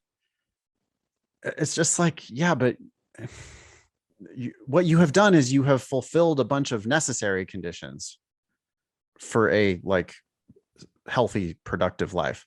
Yeah. But it's like satisfying these necessary conditions doesn't give me FOMO if I don't admit you to my law school. She continues, a few months later, I started a second job and increased my working hours to over 100 per week. I did this for 4 months and paid off my home. Without a house payment, I cut my work hours down to 40 per week and used the extra time to enroll in college. At first, I took as many classes in an online format as I could so I could still tend to the needs of my children and employer. I squeezed in studying and exercise whenever and wherever I could. I alternated studying and walking at a nearby park during my lunch breaks at work. At night, after my children went to bed, I ran laps around my yard and used the enhanced focus and clarity from my workout to power through my classwork. When my children started going to school, I took all my classes in seat for a more immersive experience. It's an odd turn of phrase. I don't know Yeah. that anybody else would ever say that. You meant in person, Yeah, in person. but you said in seat. Yeah, that's a strange. I fix that because I mean, even Google is like, what? There were a few occasions that my classes occurred outside of their school hours and my arrangements for child care fell through. Oh no. Instead of missing class, I obtained the professor's permission ahead of time and brought my children with me. I don't think you want to mention this. Not a point in your favor. And law Not a schools point in are your like, favor. okay, are we going to be dealing with this too? Exactly. Like, does she think that it's going to be okay for her to bring her kids to our law school? Because that's not going to be okay. And It sounds like you overcame a challenging situation. That's awesome. But I think you need to focus on something else in your personal statement. yeah, it's like, so skimming ahead, she she she goes on talking about fixing her credit. Then she goes back into her body mass index again. I just don't know that that's an appropriate topic, man. That's like oversharing. I'm not saying it's not an achievement. I'm just Yeah, this saying is it's awesome. I mean, I'm glad you're doing these things. You are preparing yourself for a better future, and that better future may include law school. but it's like all of this is you getting your shit together so that you might be able to go to law school. It's not like I got my shit together, therefore that's why you should admit me. That doesn't make any, that's not a good argument. Like, you got your shit together for you so that you could then decide what you wanted to do with your life. Mm-hmm. All this, you fixing your credit score and whatever, you fixing your body mass index, that's like, I don't know, that just to me seems, this is like too personal. Yeah. And I just like, I walk away going, oh wow, so this is somebody who like was struggling and fixed it. Yep. And that's awesome. But like, you're competing with a bunch of people who also got their shit together or had their shit together. You're not like differentiating yourself, really, I don't think. Unnecessary capitalization, Ben, on correctional officer. At the end of 2016, I started work as a capital correctional officer. You wouldn't ever do that unless it was correctional officer Jones. Yep. More about the health. Then she gets a bachelor's and an additional associate degree. Boy, the last paragraph, she's still talking about, I lost an additional 20 pounds for a grand total of 150 pounds lost. Congratulations on that achievement. It's just, but I mean, like, I lost a bunch of weight, therefore I'm going to kick ass in law school. The doesn't follow. Nope. Yeah, she capitalized spring of 2018. She capitalized fall of 2019. Is that 3 in a row that have unnecessary caps? Yep. And it's just not like we also don't need that specific of a time frame. Like why? I don't know. These last 2 sentences suck. Man, Emily, I want you to start over and I want you to write more about what you do at CPS. Like, I want to hear about, I want you to present yourself as a professional person. There's a lot that you could talk about. Investing allegations of child abuse that conflicts with the law, that intertwines with the law so much. Not that you need to talk about the law. I'm just saying there's And so don't be a much pretend there. lawyer, but just talk about your work. Talk about what you Yeah. do. I'm sure you do such good, important work, and you're missing the opportunity to talk about all that. Um, Last 2 sentences. I intend to be successful in my law school career and subsequent criminal law practice by preparing myself ahead of time, comma, immersing myself in the legal culture, comma, gaining knowledge and experience whenever possible and feasible, comma, networking with future employers, comma, colleagues, comma, and collaterals, comma, maintaining my mental and physical health, comma, and never shying away from long hours of hard work. How about that for a run on? Just wildly. Well, you have a long ass list and then you have a list within the list. It is not good. 58 words in that Jeez sentence. That Louise. needs to be like 3 sentences. Also, it doesn't need to be any sentences because I intend to be successful in my law school career. No shit. I intend to be successful in my subsequent, okay, criminal law practice. If that's what you want to say, I intend to practice criminal law. That's okay. You can say that. But like by preparing myself ahead of time, come on. Emily, yeah, duh. I mean, that's like what everybody, of course, you're going to prepare yourself. Otherwise, you're going to lose. Immersing myself in the legal culture. I don't even know what that means. Gaining Well, knowledge and experience wherever possible and feasible. overly ambitious. Vague, obvious.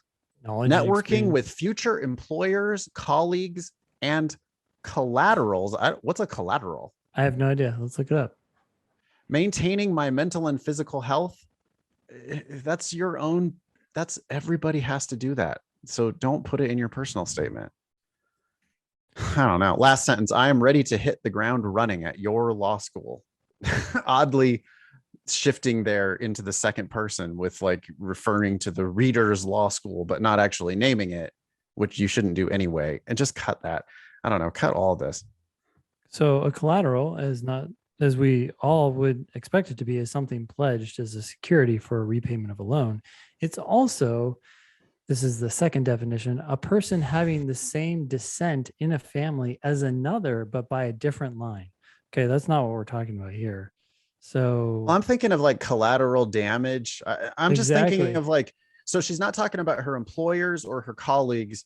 She's talking about collaterals, which might be like, I don't know, clients or other people that are involved in the matter. Like, you know, a Well, when collateral could be a kid who's in CPS or under her purview. Might be they might refer to those kids as collaterals sometimes. I don't know. It's vague anyway. Just cut it. I I don't know. I feel kind of badly because there's a lot of I sentences here, and most of the sentences are fairly well written. yeah, I just, for me, I would choose an entirely different topic. Ben, you agree? Talk about I work. agree. I agree. Oh, well, think about this. We read the first sentence. She says, today, we only had one edit. Get rid of the word today. And the sentence is, I investigate allegations of child abuse, neglect, and dependency as a social worker for Child Protective Services. I was like, Right home then, run. You're in. yeah, I was like, wow, one, you're a professional. Two, you deal with hard shit. This is hard shit. And it has an obvious connection to law. I'm ready to hear about your work at CPS. Instead, you go off on a different story. Right. Like, so missed opportunity because I would love to hear about your investigations. I would love to hear more about that work.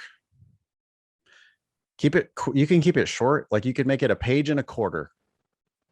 and just talk about your work. Like, you already got us. You won in that first sentence. You already won. But then you don't tell us that story. Instead, you go 7 years back when you're divorced and living in a trailer and 130 pounds overweight, and you just overshared. You just went. The whole weight thing is making me feel a little queasy. Like, I think that some readers are going to just go, well, that's an entirely inappropriate thing to be talking about in a professional document. I'm not saying that that's right or wrong. I just think that might, I think some people are just going to be like, wow, really? And it just seems like a missed opportunity because you could have talked about your work. Okay. CPS. Thank you. Yep. Thank you, Emily. I hope that was helpful. I mean, sometimes we do say, like, I think you just need to start over topic wise. And that's one where the writing, other than that one real long run on and the unnecessary caps on stuff, the writing there was pretty solid. And I just think the theme is a miss. Yeah. For me. Ready for Yep. K? Yeah, let's do it. This is K. I'm an immigration law case manager at a large firm where I oversee 239 cases and counting. Okay. What's with the over specific numbers? Well, I have a couple problems with this. The word immigration is misplaced there. Sorry, immigration law is misplaced there. You should have said, I'm a case manager at a large immigration law firm. Then you probably should have said period. Then you could have said, I oversee over 200 cases. The and counting is irritating. Yeah. You can say I oversee 239 cases. We will understand that that's probably goes up and down. 239 and counting is just, I don't know, oddly casual and okay. Anyway, case manager at an immigration firm. Great. Tell us more about that. Oh boy. Quotation marks, italics. Thank you so much for your help, Kay. Truly, this saved my life. Oh. No quotations, please. Yeah, just don't ever quote anybody anytime. Also, God, just it's like oddly taking credit for your firm's success here. Like, what? I mean, you're a point of contact, and I'm sure you do a lot of good work, but well, at this point too, you have no authority to make this like we just have to believe you that this person said it and that it was like, what's it for? I still don't have any idea what it's for, and it's useless. I hate quotes, period, but I hate this also the choice of quote. Like, okay, think about truly this saved my life. I know exactly how Ben's going to react to that. Truly? Yeah, like truly, did it really literally save your life? Now it could have. I know that green card cases sometimes are a matter of life and death, but probably mostly they're not. So, you know, like the fact that this person is effusive doesn't mean that he's literally correct, but you're quoting him, you're putting it in quotation marks. And it's probably not in fact true. So I just cut it. I congratulated my client on the approval of his green card and ended our call. Oh, so now we're like specifically in this moment of you getting this call. Okay. Weird. I sat at my desk for a moment and let gratitude sink in as I acknowledged how happy I am to work in such a fulfilling role that challenges me every day. Oh my gosh. Okay. That's 3 mental states: gratitude, acknowledgement, and happiness. I mean, we never stop talking about how we don't want to hear about your mental states. And that sentence is mental states nested within mental states, nested within mental states. It's a Russian doll of mental states. Cut all that. when USCIS issued a notice informing us of intent to deny this client's case, and you keep naming him here, by the way, with a first name. I'm not going to read that first name just because I don't know if you're redacting your own name, then I think we should probably redact this person's name. Well, it's not a common name. It's an unusual name, at least in the United States. Yeah. So I'm not going to say it. But anyway, you keep naming this person. So when they notified you of an intent to deny, I coordinated the appeal opportunity to submit evidence supporting the validity of his claim as an abused spouse of a U.S. citizen through evidence of a good faith marriage. Boy. Yeah. That sentence is really, really convoluted and bad and broken. It's long too. Yeah, I was just going to do the word count. I'll let you do it. It's too many words. The reason why you need to 43. Make your sentences 43 words. Stick to 25 words, hard max. Y'all are just not good enough writers to break that rule. I'm sorry. Not good enough editors, at least, to break that rule. Your sentences are just they're unreadable and they are grammatically incorrect. Yep. Which is why you need to make them shorter. Having worked on many similar cases, I gave him suggestions for non-traditional evidence that resulted in our success. That has to be a misuse of that. I don't know. I think Ben gave up. He's like tuned out. Ben, I could see Ben just being like, nope. His case is a hopeful reminder that my career calling will revolve around uplifting communities of color, particularly those without legal status, through a legal career that incorporates my love for community and art. What? Art? Huh? Random. That is random.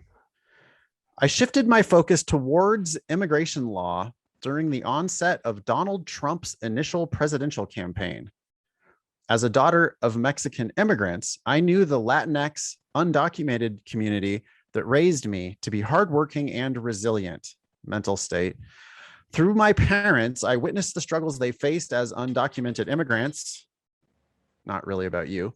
Frankly, the immigration law system is inaccessible to the average person. Oh my God. You're becoming a expert on the immigration law system. Frankly,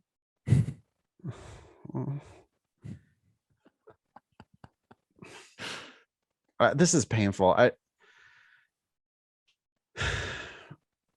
She goes on, this institution entangled my parents for 12 years before I watched them ecstatically open the envelopes containing their long-awaited green cards. I mean, that doesn't even support your point. You just took a shot at our immigration law system by weirdly just saying it's inaccessible to the average person, which no shit. That's why you want to be an immigration lawyer, right? But now your parents are getting their green card and they're ecstatic. It's all over the place.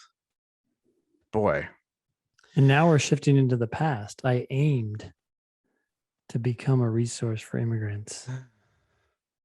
It's all an origin story. Okay, leave your parents out of it. Leave Donald Trump out of it. Talk about what you do at work, please. You work in a law firm. You could talk about you could make yourself look like a professional person, and instead you go into your personal origin story, which there's so many people who have personal origin stories like this that don't work in law firms. So you're missing an opportunity to really show the good work and experience, work you do and experience you have. You could have talked about all that stuff. And instead it's back to your parents getting their green card, which a million people who don't have the kind of experience you do can tell that story, but you want to tell that same story that they're telling instead of telling stories from work, which they can't tell. That's not a good choice. I want to skip ahead here because there is some stuff in here about stuff at work, which looks like it's pretty good. I assist visa holders with securing permanent residency. It's not a good sentence. Sorry. I was trying to give it like a point, like, oh, that's a good thing you should talk about. But then it's like a badly written sentence. So it's not good. But she goes on and on. Then here she comes back to the art thing in the, which I think that she somehow got in her head that she needs to look multidimensional. Don't bother.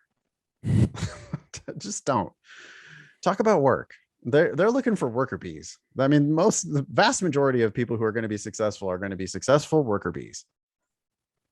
But instead, my connection to the community outside of immigration is through art.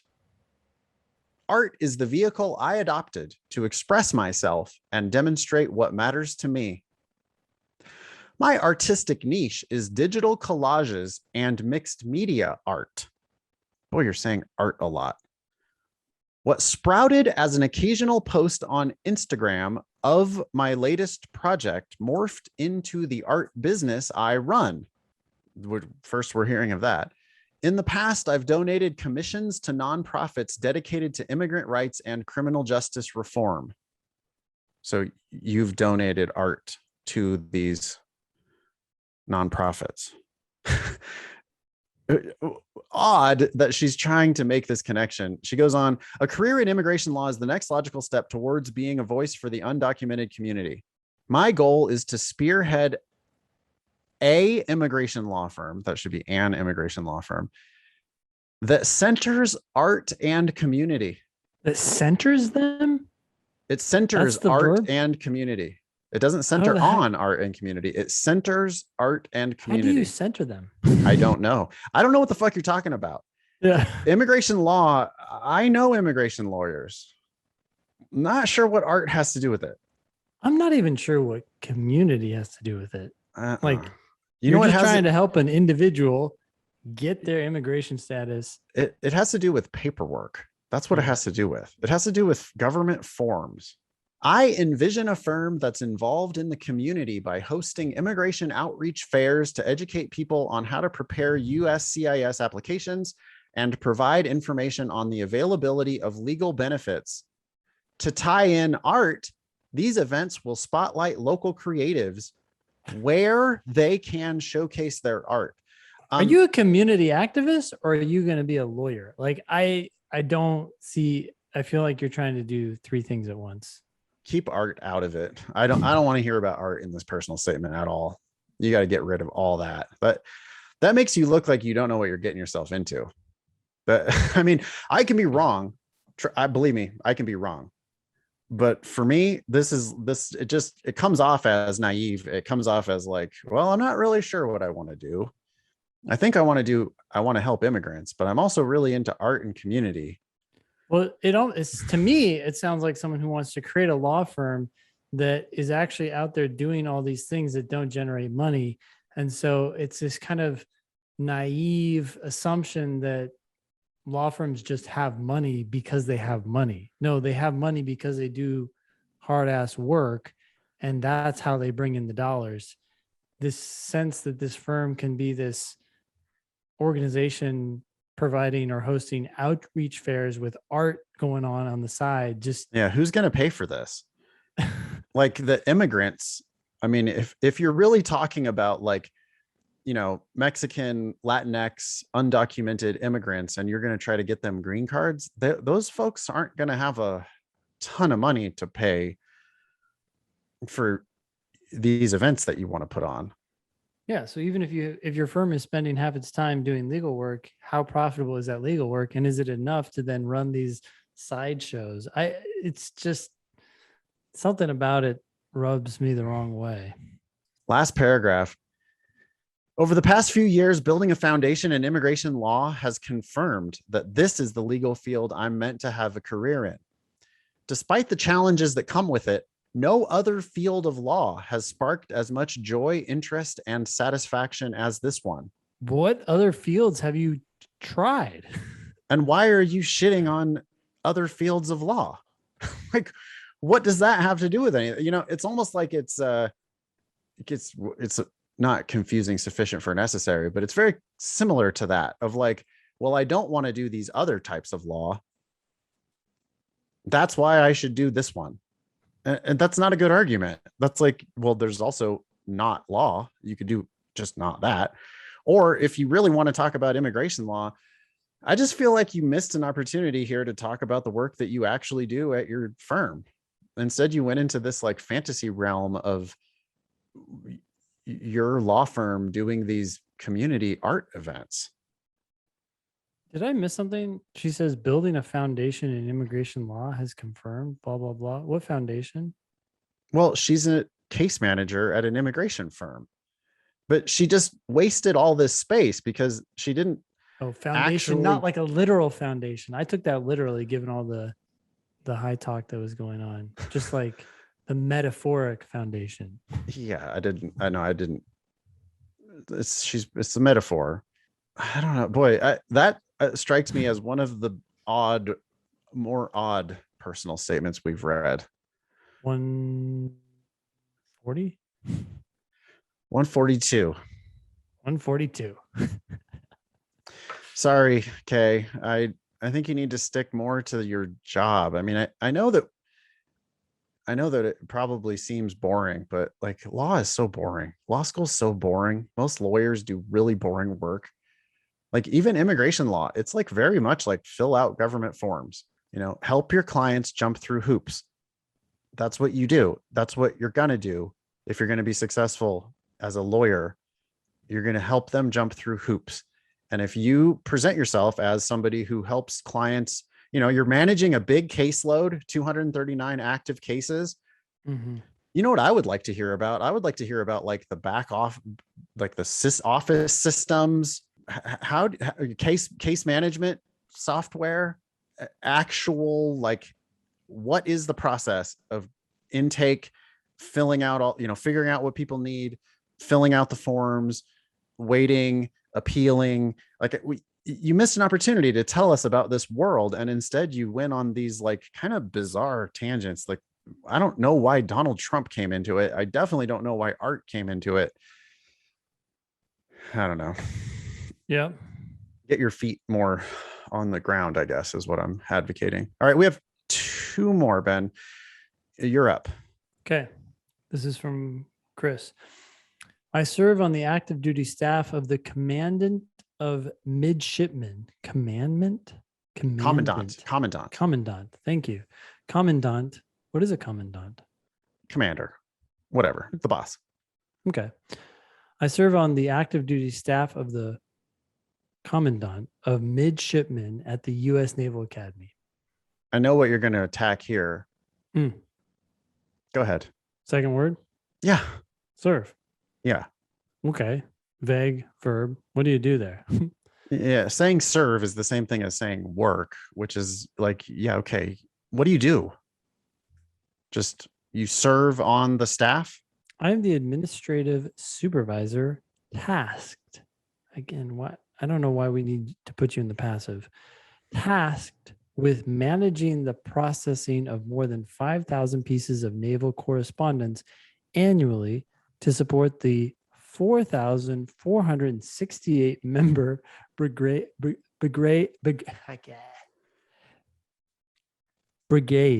of midshipmen, military faculty, and staff. Oddly specific number here. Verb of that sentence, Chris, is am. I am. And what are you? You are the administrative supervisor. Okay, so that's just a title, I guess. And then you miss the opportunity because now you are tasked with managing the processing. God damn it. I process. Fuck. Make your sentences shorter and get out of the passive voice. Start using active verbs. Okay. Additionally, I mentor and train midshipmen in their moral, mental, and physical development to ensure the Naval Academy commissions leaders with the highest ideals of duty capable of succeeding in the naval service. What do you do? That's very high level and also kind of like high-handed. I'm getting like an Urban Meyer vibe off of this, which Ben, I don't think you know who Urban Meyer is. Urban Meyer is a dirtbag who is the head coach right now of the Jacksonville Jaguars. He was a college coach. I mean, he's guilty of millions of ethical infractions, but all he ever does is he always holds himself out as this like leader of young men and this like moral instructor, whatever. And then last week there's video of him on Instagram at a bar with a girl, not his wife, dancing on his lap, and he's got his hand up her ass basically. And like anyway, you got to be careful when you're like lecturing people on morals, is what I'm saying. Yeah, it holds you to that standard. Second paragraph. Several years ago, I would have laughed. Ooh, I don't know if I like this image. Well, it's a mental state. Several years ago, and it's like, oh, so you were wrong back then. Yeah, I don't want you to be wrong. I want you to be right. I want you to be successful. This is like a whole sentiment that I don't give a shit about. But anyway, go ahead. Several years ago, I would have laughed at the thought of myself as a military man. Okay, I don't care about your mental state. I would also not say military man. Yeah.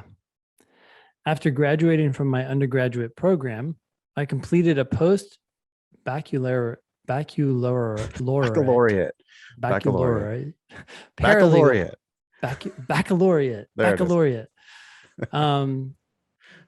Paralegal program and intended to apply to law schools. Okay. This is terrible. This is a terrible something. Cut all of this. I think people or Chris is trying to answer this. He must think that law schools are like, why are you applying to law school? And he's like, well, I finished this paralegal program and then I intended to apply to law school. I did not apply. Okay. It's protesting too much. Yeah. Listen, Chris, they think that law school is the greatest shit ever. They are literally in the business of selling law school to as many people as they can possibly sell law school to. The fact that you thought it was a good idea 7 years ago and didn't apply doesn't matter because you're applying now. They want you to apply to their law school. They think this is a great idea for you. I just don't understand the point of this, but. Okay. So I'm coming up with a new commandment here, and I think it's going to make more sense once we hear the next few sentences, but I'm just stealing your idea of moving the ball forward on the football field, right? Yeah. Every sentence needs to move the ball forward. The next few are not going to do that at all. Instead, he says, I took a decent paying job with a roofing company. Okay. With no roofing experience, I started on the ground crew. Okay. Why should I admit you to law school? I still don't know. My job was to clean up anything that fell off the roof and ensure the customer's property was free of debris by the time the job was complete. Yeah, this is like snap the ball to the quarterback who then pitches it 3 yards backward to a tailback who then turns and throws it 4 yards backward to a wide receiver who has dropped back of the line of scrimmage. It's like, this is like a very complicated flea flicker, but what's going to end up happening is you're going to just like wander out of bounds and it's going to be like an 8-yard loss. We're just going nowhere with this. It's like a trick play. It's like, no, you could have just like kept going forward. Anyway, go ahead. Okay, so he continues, repeatedly dragging tarps of old shingles or slate to the back of a dump truck on a humid summer day in Ohio. Oh no, we don't have the subject of the sentence yet. Though great for the physique, is not as appealing as it sounds. It doesn't sound appealing at all. It sounds like shit. And stop it. God damn it. Stop it. I have, maybe it's because we've done too many in a row, but I have no patience for any of this. Like, okay, so the subject of the sentence is repeatedly dragging tarps of old shingles or slate to the back of a dump truck on a humid summer day in Ohio. That's the subject of the sentence. Jeez Louise. I was waiting for something. I actually thought that was not the subject. And I was ready for an I. But we didn't get the I. No, we didn't get the I. There is no I. The subject of the sentence is this shitty job. The verb of the sentence is. Yep. Oh, really? What is it? Well, it's not as appealing as it sounds, which But it doesn't I sound think appealing at all. I think that that's meant to be like an ironic joke. Yeah. It's not an ironic joke. It's fucking stupid. Cut it. Go ahead. He says, I wanted to get off the ground crew as soon as possible. No shit. I want to get out of this as soon as How possible is too. that a point in your favor? I knew to accomplish this, I needed to make myself as valuable as possible top side. No. Okay, we're out of time.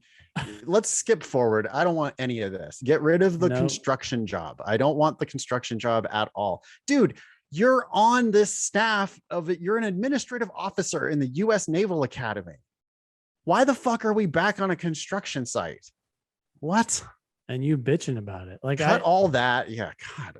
I mean, it's the most mundane. Oh, you mean that it was hot and dirty and tedious and dangerous and it sucked? Yeah, wow, boy, I'm shocked to learn that working on a roofing crew, picking up garbage. I'm so shocked to learn that you didn't like that and you wanted to get out. I mean, just that whole paragraph has to go. Okay, where do you want to skip to? I'm not even sure. The next paragraph is, I enlisted in the Navy shortly after leaving the roofing company. I don't want to hear the origin stories. I just want to see you kicking ass in the Navy. Though short, my military career has been rewarding because of my quickly gained military and professional knowledge, as well as various meritorious achievements. I promoted. Oh, you promoted? 3 times ahead of my peer group and was recognized as the U.S. Naval Academy's Sailor of the Year in 2020. Oh boy, you're going to love this next part. Oh no. My job has made me a better professional and communicator. Okay, I believe you. Let's get him on team. Ben, this is a beautiful, it's fucking beautiful. Read that sentence again. Oh wait, sorry. A better professional and communicator. I thought the sentence was actually broken. Oh geez. Yeah. But it's not. The one right before it was, because he said I promoted, but he actually was promoted. Yeah, I was promoted. So that was broken. Then you talk about what a great communicator you are. Then the next sentence, go ahead. The ability to state something clearly and respectfully, whether it be verbally or via e-mail, is a trait not shared by a lot of people, including Chris. Chris, you're not as good of a writer as you think you are. And you got to stop talking about writing. Don't talk about writing ever in your personal. Do not talk about what a good writer you are. It is the worst. Don't do that.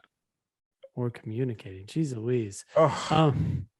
This is so weird. Here's a tip for you. Instead of saying a lot of people, you could say many people. You just turned 3 words into one. That's a pro tip for a communicator. I am privileged to lead capitalized sailors.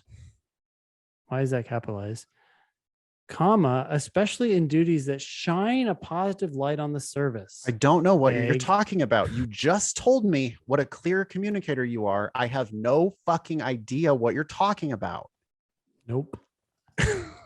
God damn it. Okay. All right. I'm done with this. We're done. Yeah. I can't handle it. Skipping ahead, looks like he has a plan to work in JAG. That's great. Seeking commission as a naval officer. That's great. You have too many conclusions in this statement. One. What's billeted? Billeted? I would, well, from context, I'm surrounded by several second tour judge advocates general billeted as military law instructors. That just means like that's where they are currently assigned, currently staffed. But with military people, you billet them somewhere, apparently. Lodge in a particular place. Okay. Yeah. Anyways, I don't think you should use that kind of word. I think it's fine. I have many, many other problems with this statement. Cut the whole construction thing. Cut all these conclusions. I mean, that it's like, that's a very irritating conclusion to make, is what a great communicator you are. If you do a lot of communicating, you can talk about the communicating that you do.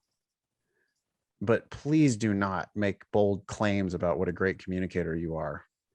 Some of this stuff is like just he's like throwing in random shit that does nothing. You know, what's this sentence? While the military encourages a quote, one team, one fight atmosphere, it also inspires an element of friendly competition between peers that is invigorating. It's like, it's not about you. It's a mental state. You're invigorated by this, or maybe it's not even you being invigorated by this because you stated it in a vague, passive abstraction of this element is invigorating to whom? I don't know. And it's about the military. It's not about you. Yeah, later, competition can breed success. And there is always a higher standard to aim for. It's like, dude, I'm not here to get platitudes about competition. All right. Last one. Yep. Chase. Sorry, Chris. 140. Yeah, that's what I said. 145. Chase, I am an ABC Today network coordinator at a national nonprofit. Okay. Capitalized ABC Why? Today network coordinator. Yeah, ABC Today should be capitalized, but not network coordinator. Well, what is ABC Today? I have no idea. Yeah, so I'm not sure it should. I mean, because it's not Isn't that a ABC network? Space Today. Yeah, I just Googled ABC Today and all this ABC stuff came up, but I don't think are we talking about ABC, the network? Maybe the Today Show, maybe. I mean, it's a coordinator at a national nonprofit. Yeah. I do think ABC Today should be capitalized though, right? It's the name of a company. No? I have no idea. I build the overall success of ABC Today by creating effective community partnerships based on the needs of our ABC Today schools.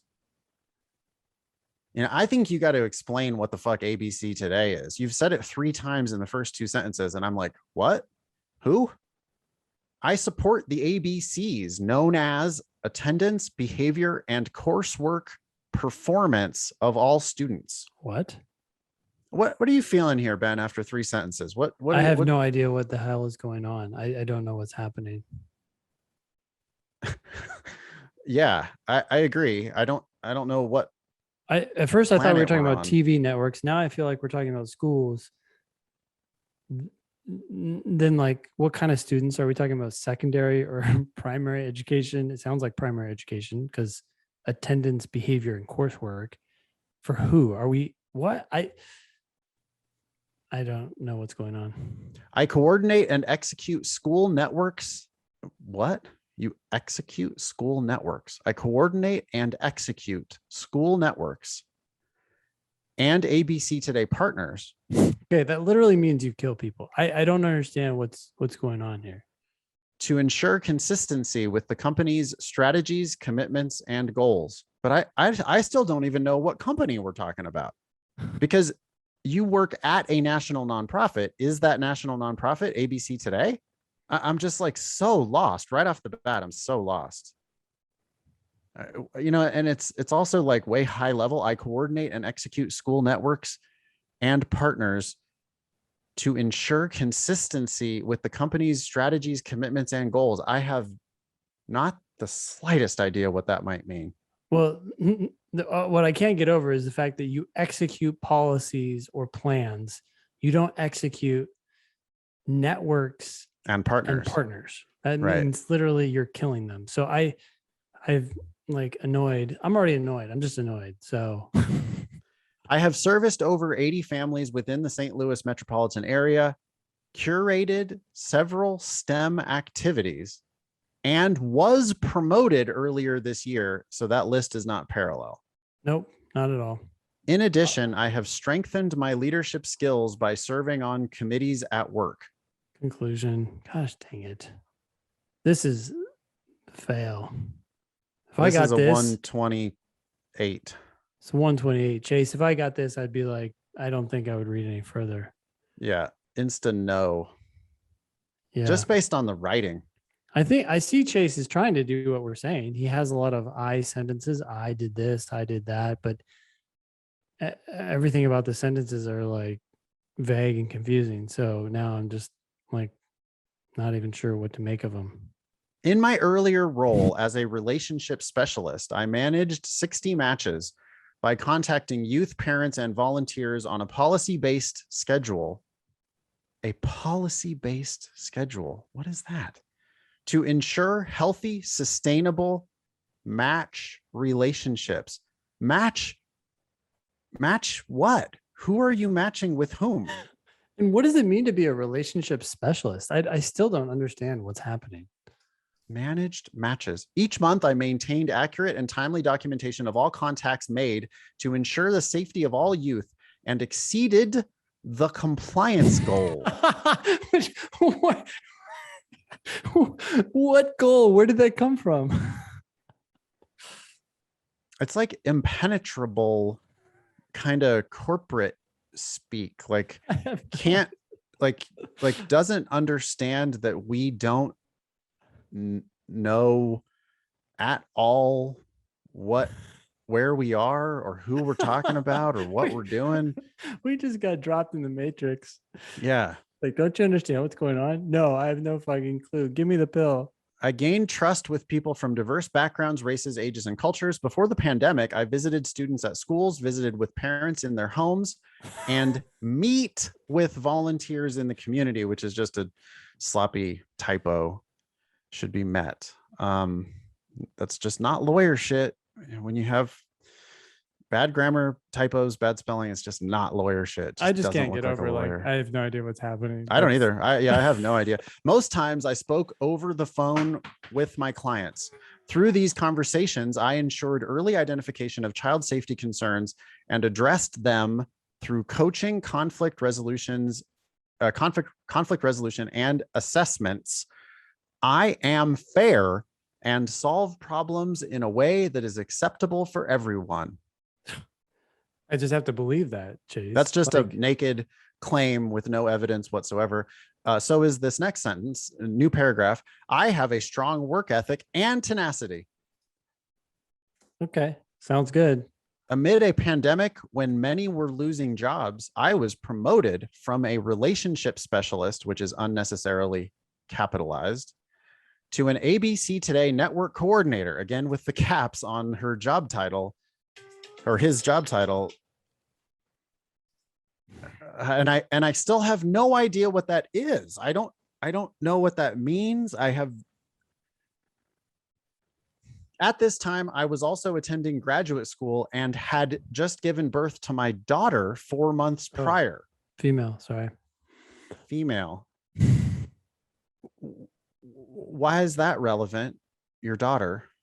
In my new position, I serve 2 inner city elementary schools. Okay, now you're saying what you actually do.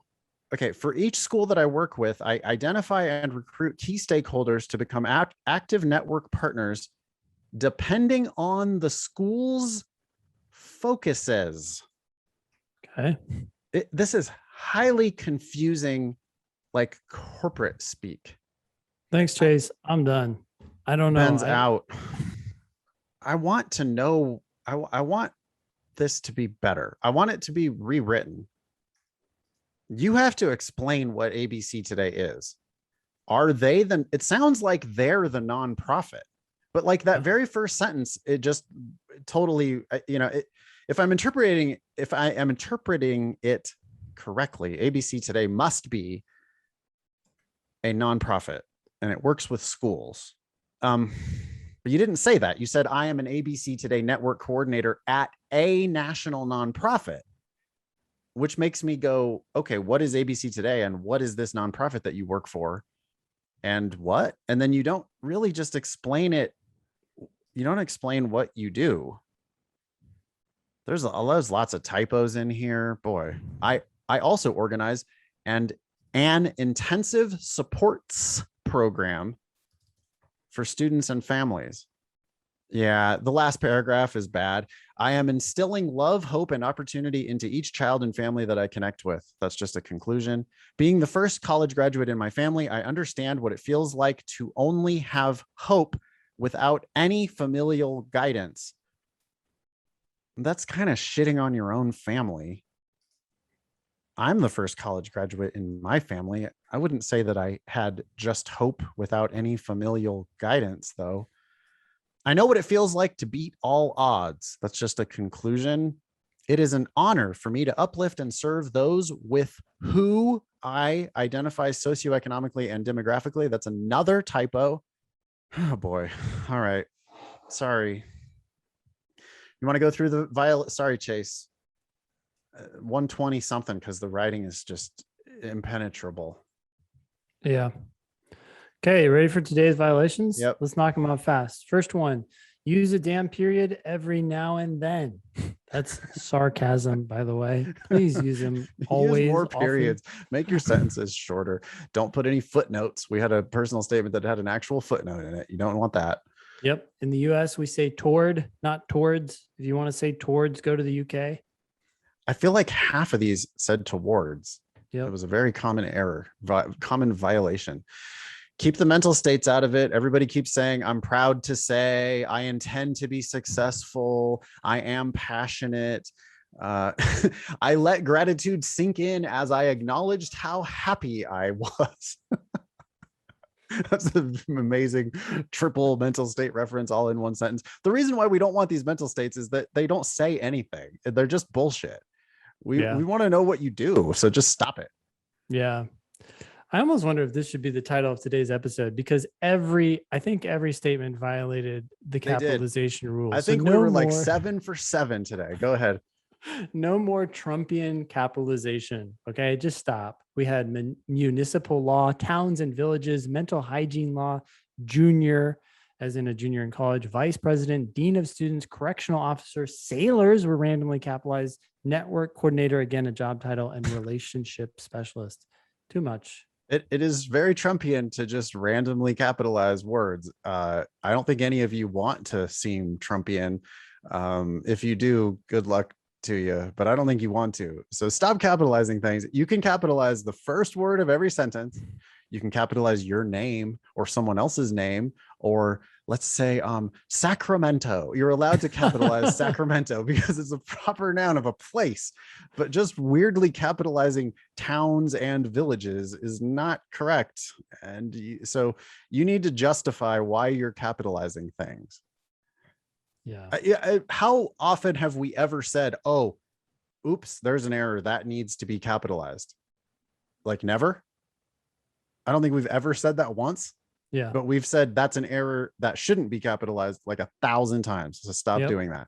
Oh, overly specific numbers. We had someone say over 25,000 and then put .00 at the end of the number, which is like, if you're giving round numbers, then you're giving round numbers. So you definitely don't need the .00. Someone said that they worked at least 64 hours a week. Okay. Don't be so specific if you're making an estimate. Words that I just always shun. We saw them today. We saw advocate. We saw obtain yet again. Obtain. I think they're doing it on purpose to piss me off. Obtain is my pet peeve. I hate that word so much. We just also saw passionate. We saw passionate today, we did see passionate. Yeah. Everybody writes too passively. You use too many forms of the verb to be. So you say lobbying was, you say I am you could, instead of like I am tasked with managing whatever, you could say I manage and use an active verb instead of using to be all the time. We saw the word would again. We don't need it. Just stop using the word would. So search for that and make sure it's not in your statement. The example here was I would make sure. You could have just said I made sure. It's odd. ly adverbs and adjectives are very irritating. I write them naturally, but then I go through and edit them all out, or Abigail edits them all out of my shit. You can just do a search for ly space. If you search your shit for ly space, I'm going to say 90% of those words that end in ly can be removed. We saw the fancy word ergo today. Don't need it. Go. We saw sentences of 58 words, 43 words, 52 words, just long ass sentences. We want a 25 word hard maximum, please, on your sentences. It'll make you seem like such a better writer if you just short sentences are harder to fuck up. So just make sure they're short. Yep. Stop asking, stop selling the school on itself. We had one statement that couldn't stop talking about Columbia in the last paragraph like 4 or 5 times. So we saw someone using 2 spaces after some sentences and then using 1 space in other instances. The modern standard is just 1 space between sentences, and certainly don't go back and forth between 1 and 2. You mentioned stop using temporal references. Today we saw spring of 2018, fall of 2019. We don't need such specificity. We need people to be moving the ball forward and stop including things that are not points in your favor. Divorce, mobile home, high body mass index, low credit score, those were all from the same statement. And it's just like, it's just sad. You only have a page and a half and you need to be putting your best foot forward. And like talking about sad, depressing things is not what we're looking for. We're supposed to be trying to picture you as a successful professional person, and those don't help. Yep. Stop quoting things. We don't need quotations ever. Today we saw truly, this saved my life. Some random quote from a client, unnecessary. Yeah, for our taste, you can just stop trying to show personality. Like random aspirations like art are not really, that's not helping your case for why you're going to be a successful lawyer. In fact, it actually diminishes your case because it makes you look distracted and not really keeping your eye on the ball. So just, you can go ahead and tell us boring stories from your work. We're going to love them. Yep. I was just going to add to that too. We saw several origin stories, people like going back to when they got their job. Just tell us what you're doing now in your job. Yeah. What do you do now at work? Yeah. Don't talk about writing.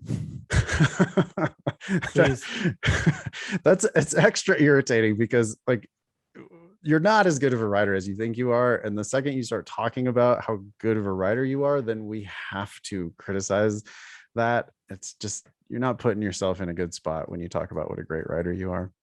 Yep. People started their sentences with heavy words. Some were additionally, however, they're just not necessary. You can often just cut them, but there are also lighter alternatives like and or but. Yeah. Don't write out big numbers.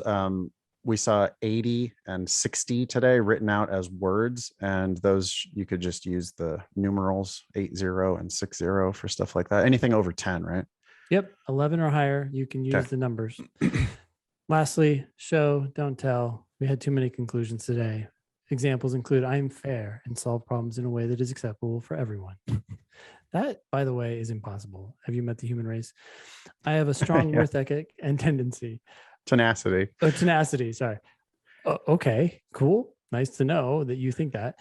I know what it feels like to beat the odds. I mean, these are just statements that anyone could make, anyone could claim, and they don't show anything. They just tell us what we're supposed to believe, and we naturally reject them. Lawyers are driven by facts, and you should stuff your personal statement with facts. You don't need the conclusions if your facts are good enough.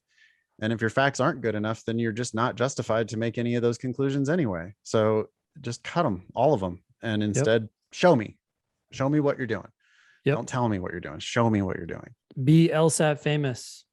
Get on an upcoming show by emailing help@thinkinglsat.com. If you have questions about the LSAT Demon, which is our online LSAT preparation tool, the best one out there, email help@lsatdemon.com. And check out our other podcast, LSAT Demon Daily. I think we need to get off of the personal statement train until next summer. It's now the point of the cycle where you really shouldn't be applying this cycle. You should be applying next cycle. And so I think we might stop probably with all of these personal statements on every damn episode. I'm all down for that. Let's stop reading personal statements. I would like to make one exception. If someone can send us an amazing personal statement, great. I would be interested in reading a very, very good one, but I don't think it's going to happen. So I think we're done.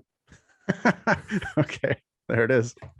All right. If it does, prove me wrong though, please. Actually, I Yeah, would totally. like you to prove me wrong. That was episode 320 of the Thinking LSAT podcast. Thanks all y'all for listening. Nice knowing you. Don't pay for law school.